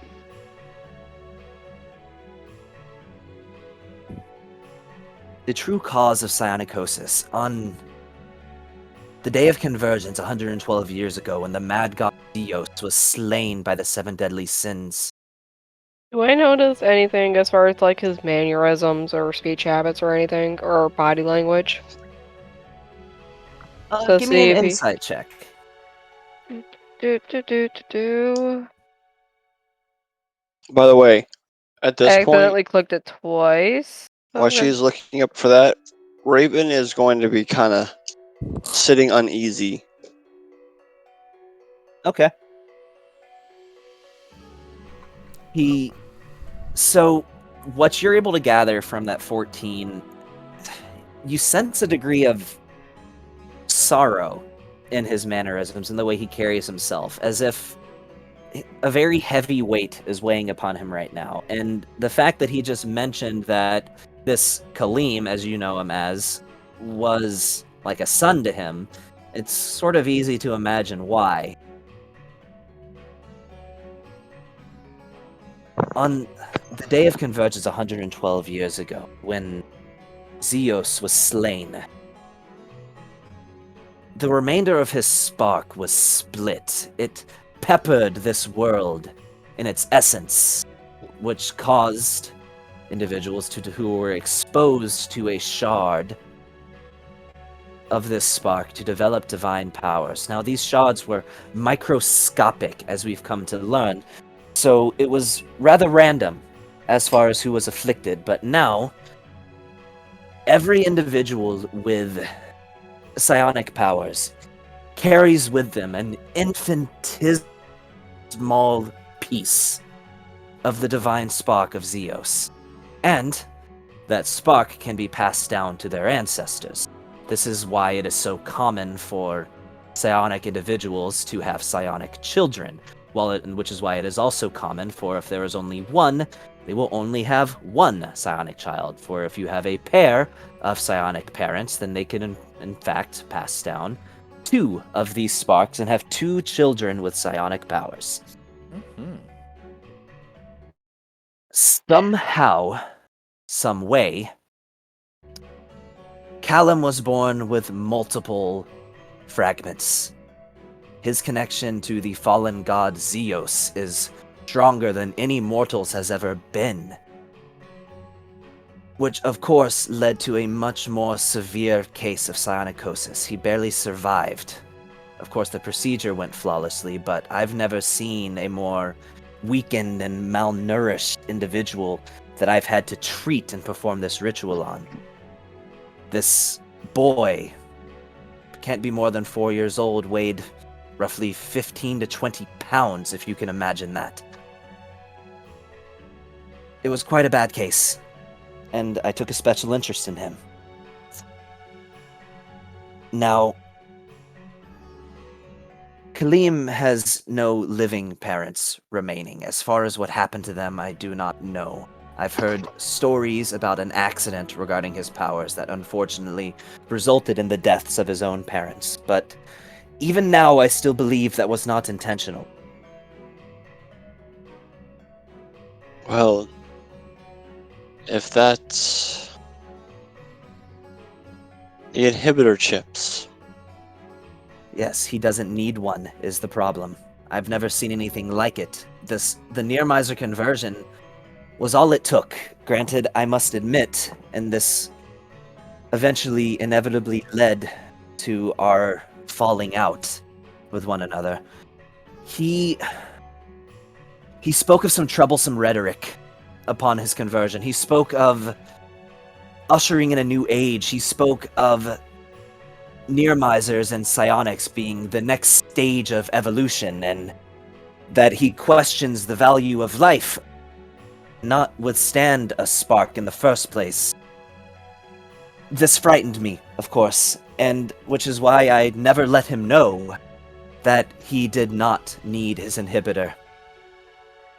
Until he found out himself.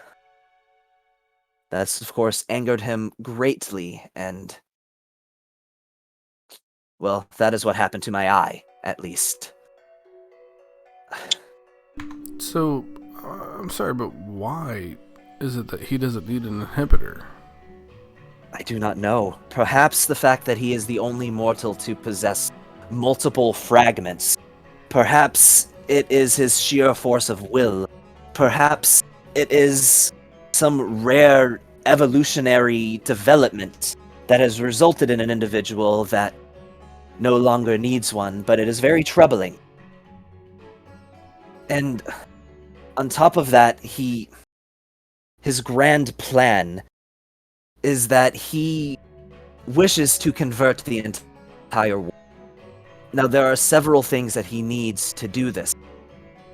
For one, he needs the blood of an individual who has descended from one who passed through a gate of apotheosis.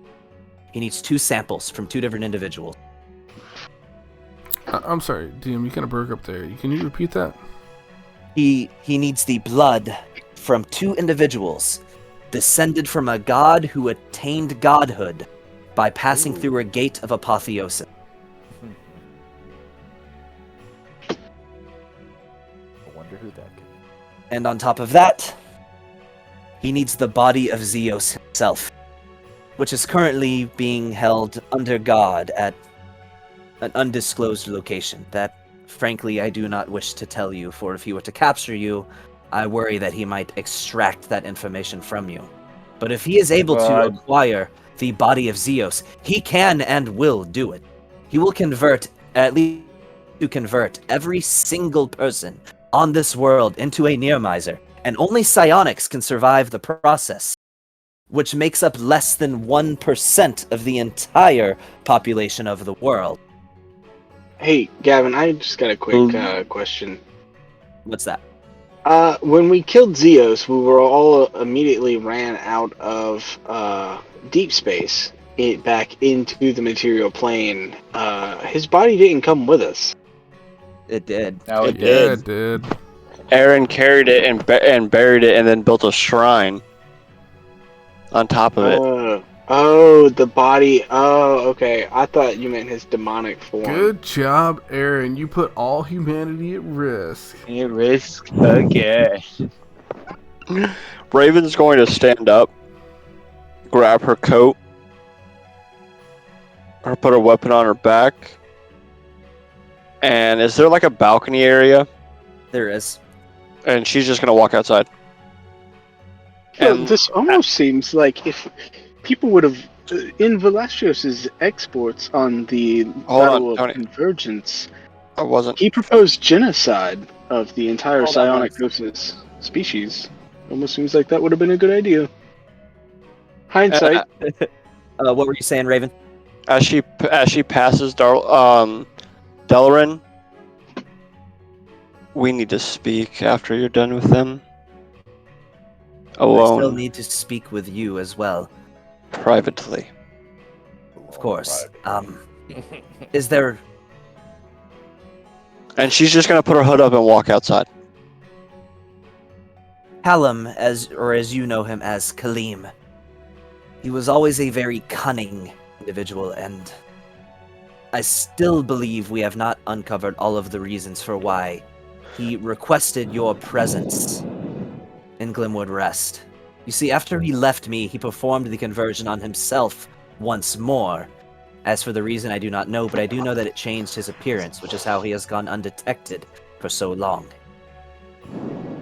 Which is how he was able to infiltrate the Heroes Guild. I mean, What reason, considering what he needs, would he have had to call the lot of you to Glimwood Rest, besides, of course, wanting to kill you?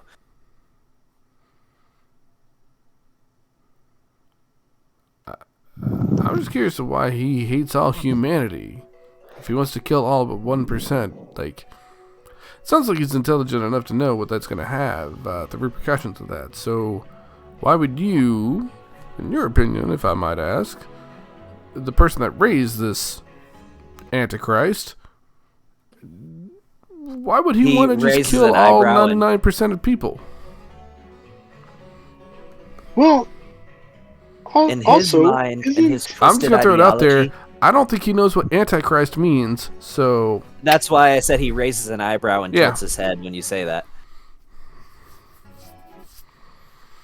In his twisted ideology, He believes that if one is not strong enough of mind and body to survive the process, that they do not deserve to live in the first place. So, going back to needing the blood of one that was a god and joining the Heroes Guild, I mean, Drexel Belrook, that's a name that is known all across the world. And Drexel has been made aware of the threat upon his life. And then, aren't you related to Drexel? Raven's not there. Raven walked out onto the balcony. Well, I mean, that's two that we know of. Wait, doesn't it say that he has to be descendant of a god? I don't think. Descended specifically from a god who attained their godhood by passing through a gate of apotheos. Well, So- do we know anybody else that is a descendant of previous gods? No. Well, I don't know what if you- god if Drexel you came consider- from, If you consider the descendants as in created, we are all technically descendants of the Triumvirate. I am made in the image of Calorian. So, I mean, it's very simple, really. No, I don't think it's exactly how that works. Well, yes, but, speculation. I could be the descendant of a god that he is hunting. Although, Orlon was Carillion didn't gifted pass his through- divinity. He did not Yeah, seize it for himself. I'm yes, sorry. that is right. He was far more powerful than, let's say, others.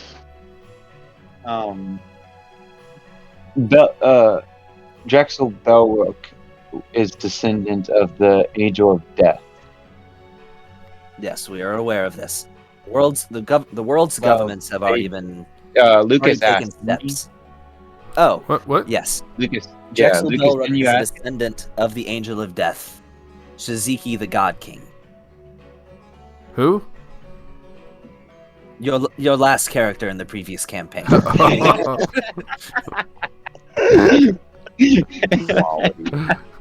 Pure quality. Hey, Oh, that guy. hey, Gavin. Yeah. Unless we're gonna have our conversation next game, we need to have it because I'm getting to the point where I need to go to sleep. I gotcha. It'll probably have to be next game, man. The private conversation, because Yep. there's still a few more things that have to be covered. Because it's like 11 o'clock Yeah, I gotcha. and 4 a.m. comes early. So he do says I. to you, and he says, and as far as your status as heroes, I would not recommend taking any contracts without taking another step first. If you wish to, of course, continue taking contracts as heroes, which I would imagine you would need to, everybody needs an income, you would have to travel to Argonaut Stronghold and specifically request for a non-disclosure contract that would give you the ability to take contracts without the fact that that contract has been taken being broadcasted to the rest of the world. All right, well, I'm out. We have to Night, travel guys. somewhere else. We Night, just dude. got here. I'm sorry, that is all I can recommend to you. But I can tell you that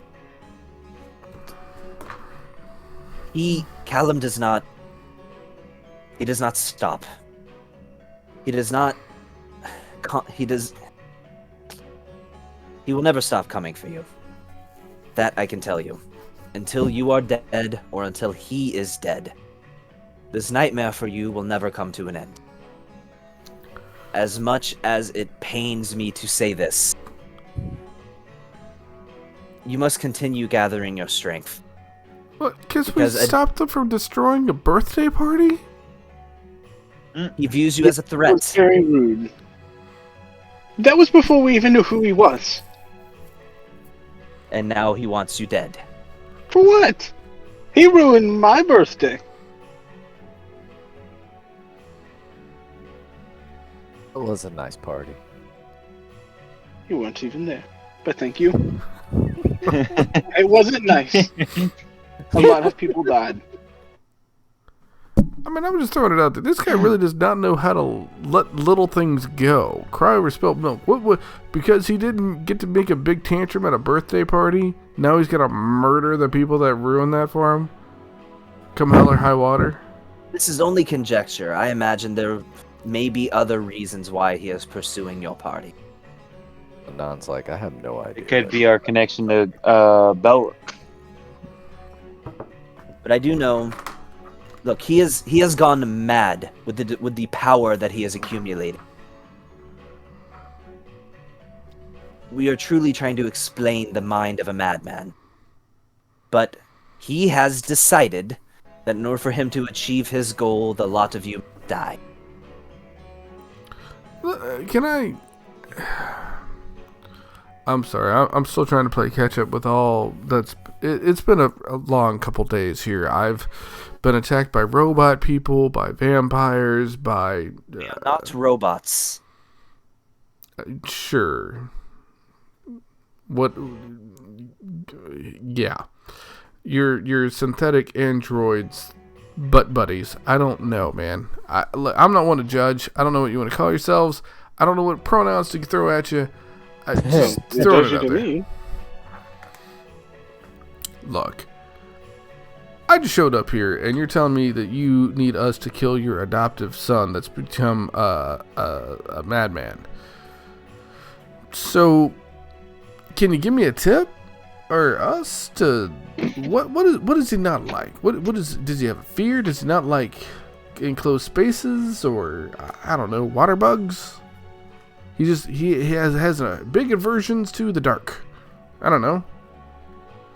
Hey guys, I actually gotta step away for a little bit. That's right. Good night, bro. Little man. Alright, y'all. He says, you're asking for a weakness when there truly are none. I can tell you this. Before I became a near miser, I was also proficient with the arcane. I am a wizard myself. And I have begun development on a spell which I believe might be comparable to the counter spell, except this one would work for psionics, which as of now, for the last 112 years, we have had absolutely no way to counter. That's cool. Non's Wait, like, I do want y'all to not have learn. like EMPs around here? No. No magical wards work against psionics. Well, EMP's not magical, but okay, sure, yeah. An EMP would not work either. Again, we are not machines. But you kind of are. We are not. A Twinkie's just a long cream-filled donut. You don't know what a Twinkie is. I'm proficient in history. A Twinkie is just a long cream-filled donut. Yes. It's more of a cake. He doesn't say that. That's me saying that. Donuts are cake. Okay. I need to go to it. Anything else? Well, he is a master of mind control, which is why they call him the Mind Walker. He has the ability to anyone that has sworn an oath with him, that is imbibed of his blood. He can, at will, project his consciousness. Imbibed only means when you ingest alcohol. It doesn't mean blood. Continuing. He can Sorry. He can project his consciousness into the minds of his followers, which also grants them significant power. Meaning that you may find yourself in combat with someone controlled by him, with him absolutely having to take no risk towards his own safety. But those would only be people that have completely aligned themselves with him. Yes. He cannot do it to me. And as far as I know, it's not even just psionics, it's only near misers that he can use this technique on. He's also developed a new form of psionics that I have myself not even been able to master, known as pyrokinesis. Very consistent with his heritage, he can now use his mind to project flames, though it is of course not his greatest strength.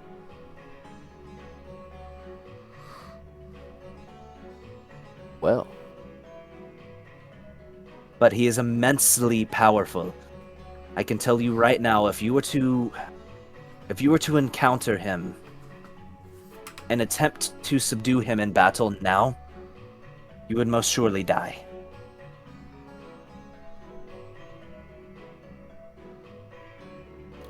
Well, excuse me for not trying to have a birthday party get ruined.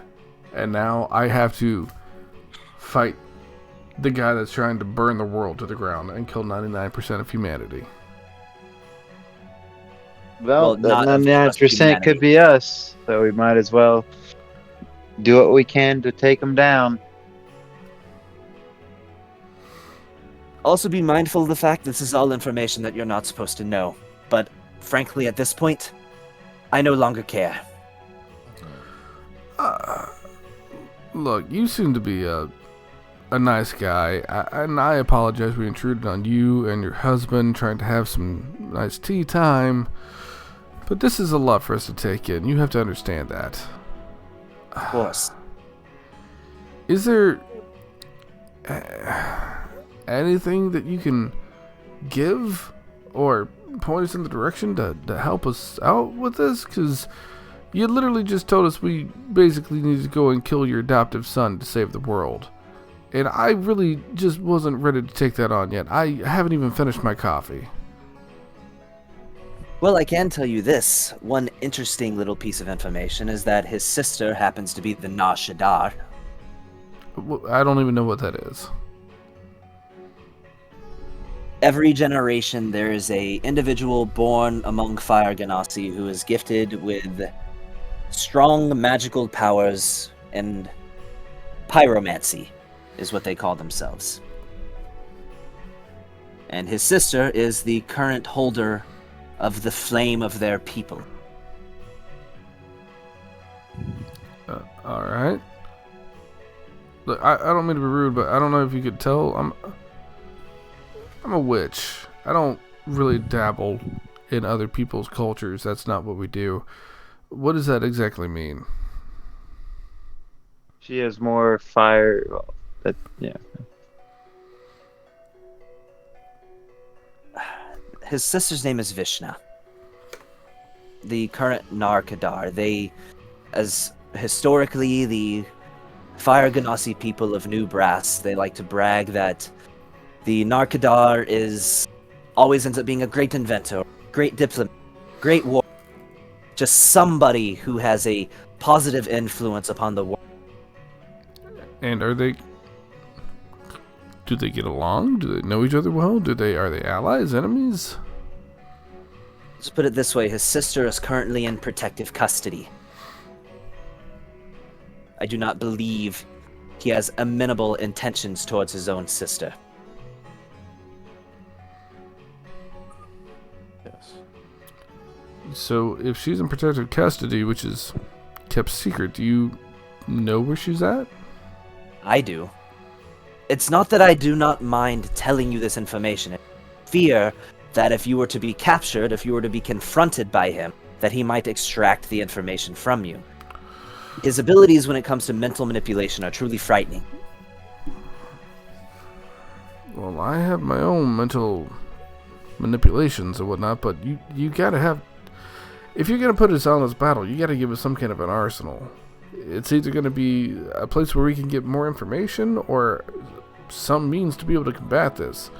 But you're telling us outright right now that if we try and fight Callum, we're gonna die. What I can tell you is this: your greatest allies in this conflict will be the Order of the Calamitous Mind. The Order of the Calamitous Mind formed a short time ago, a few decades ago, in the continent of Alarath, in the city of Mistvale. And they are an order of exclusively psionics, who tailor their abilities towards controlling and combating other psionics. They are the closest thing that we have to a counter for individuals with these abilities. After you visit, once you finish with your business in the town of Precipice at Argonaut Stronghold, I would suggest you go to Mistvale. Meet with the Order of the Calamitous Mind. And they can provide you with more resources.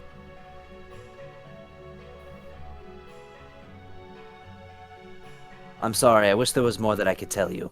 I wish there was more that I could do. I'm just gonna throw it out. I'm sorry. I don't mean to speak for everybody here. If anyone has any questions, by all means, please. I'm just very curious about this whole situation, so I keep asking stuff. You made this person. I have to assume you feel the responsibility to provide what you can to stop it if that's what you want. Which is why I've been completely cooperative with the major governments of the world, giving them all the information that they need. Hey, thumbs up, my man. Glad you're so honest with yourself.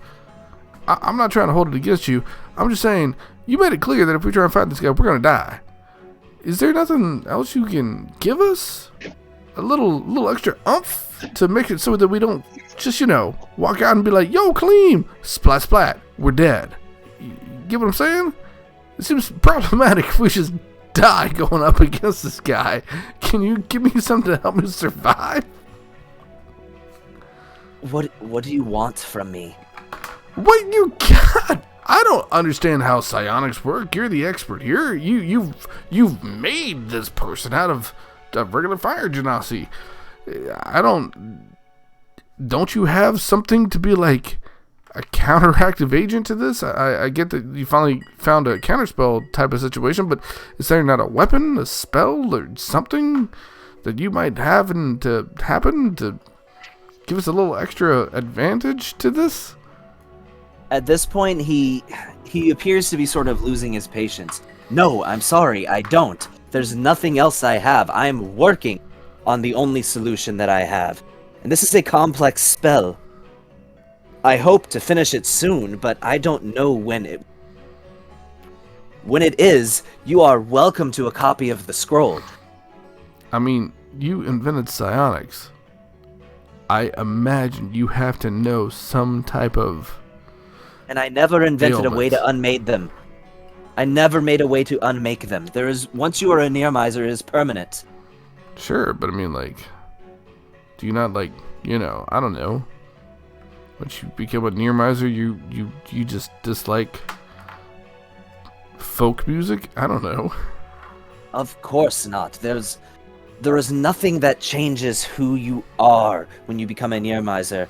Callum, though it was unbeknownst to me at the time, was already a deeply disturbed child. I gotta make an insight check on this boy if anybody else wants to be a part of this. Sorry, I wasn't trying to take over this conversation, but Yeah, go for it. Yeah. I can help out. Well, that's a 19. That's not bad. I should make your own roll if you want to. I'm not at the computer right now, so I kind of can't. Yeah, that's cool, man. 19 works. So, you don't gather that he's being deceitful. You gather that he feels frustrated. And this conversation is bringing about a lot of negative emotions for him, to the point where he doesn't know exactly how to handle the situation, and asking for a solution that he doesn't have is frustrating him and making him feel even guiltier than he probably already does. Look, all right. In all fairness, I get it. We're thrown into a situation that we don't know how to handle. You were thrown into a situation that you don't know how to handle. Fair enough. But you can understand my frustration that I'm not sure how to even approach this. So while we're in this town, this place, can you at least do me the favor, please? Point me in the direction of someone, someplace, somewhere in this town that can maybe give us something that can really help us. I mean, you seem to be an individual that carries a lot of weight behind your name. Is there not someone here that you could at least point us to that can give us a good, I don't know, advantage, inside scoop, discount, nothing else, just something to help us get on our way to help you. Make a persuasion check. Yeah. With advantage because I'm awesome? Nah, I don't know. Just a regular persuasion check. Oh, man, I used to get advantage all the time. Shaz.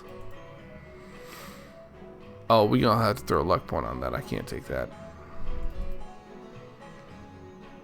Oh, even lower. 16. We'll take the 16. He looks at you and says, "Look, all I can offer you is resources." I'll take resources. I'll take whatever you can give me at this point. I just need a better head start. Is all I'm asking for. He says, "I've recently come upon a decent amount of money. I was compensated for my research. If you would like, you can go to the local Heroes Guild and pick something, let's say with a value of 2 to 2,500 gold pieces, and just tell them to send me the bill. At least get you some fine equipment, so you can defend yourselves better." Look, I understand this is a tricky situation, but I thank you for your generosity for that. Every little bit helps here. If you're talking about saving the world, I mean, what you can't really hold back on expenses. The problem is his ability to evade. We can never find him when we need to, or else we'd have platinum ranked adventurers on. We'd have him surrounded on all sides by the greatest adventuring parties in the world, and they would subdue him. But I know he's only going to reveal himself to you, which I realize is a great burden. Why? I mean, we didn't even know who this person was until not that long ago. If he has this many people looking for him, why is he taking such interest in us? Because he was a disturbed child and he is deeply unstable, and he has viewed you as the greatest threat, as well as he views you as something that has to be eliminated. Why? You're asking me to explain the rationale of a madman. Because you were there. Because you were the first obstacle to get in his way at the beginning of his crusade. That is my best guess. Well, that just sucks a nut. But makes sense, unfortunately. Alright, well, that's all I got. And on a separate note, speaking to the lot of you, I do not wish for you to view my kind poorly because of this. We are all not like Callum. We're just a people who feel so very alone with the entirety of eternity stretched out before us, wondering how we could possibly fill such a massive void. It's difficult being one of us, but there are many good people among our kind. Look, I don't want to... I hate to kick a horse when he's down, but I don't blame your people. I blame you. You raised this kid to have the mentality that he had. He's only going off the guidance that you gave him. So for you to try and say, oh, he's a madman, you know you had a hand in this, whether you meant to or not. It's not your people's fault. To be honest, it probably isn't even entirely Callum's fault. You took him in. You took on that responsibility, and you made him and sent him off into the world like this. I never encouraged his ideology. You didn't tried stop to talk him out of it. This was that came out of him. But hey, I know you didn't mean to do this, and I'm not going to sit here and berate you for it. You can see him getting angry now, and he says, I left his inhibitor intact, even though he didn't need it. Exactly. You lied to him. And then he found out it was a lie, and probably became more angry. But hey, who's to say who's at fault here? Except me, telling you it's you. But, you know, do what you will with that information. I'm gonna go fix your mess. At least try to. By killing your adoptive son that you've told me to go and kill. It's pretty fucked up, but, you know, hey. Who am I to judge? By the way, this was fantastic coffee. I'm just gonna go ahead and be over there because I'm done with this conversation. As you walk away, he's speechless. All he can manage to stutter out is I'm sorry.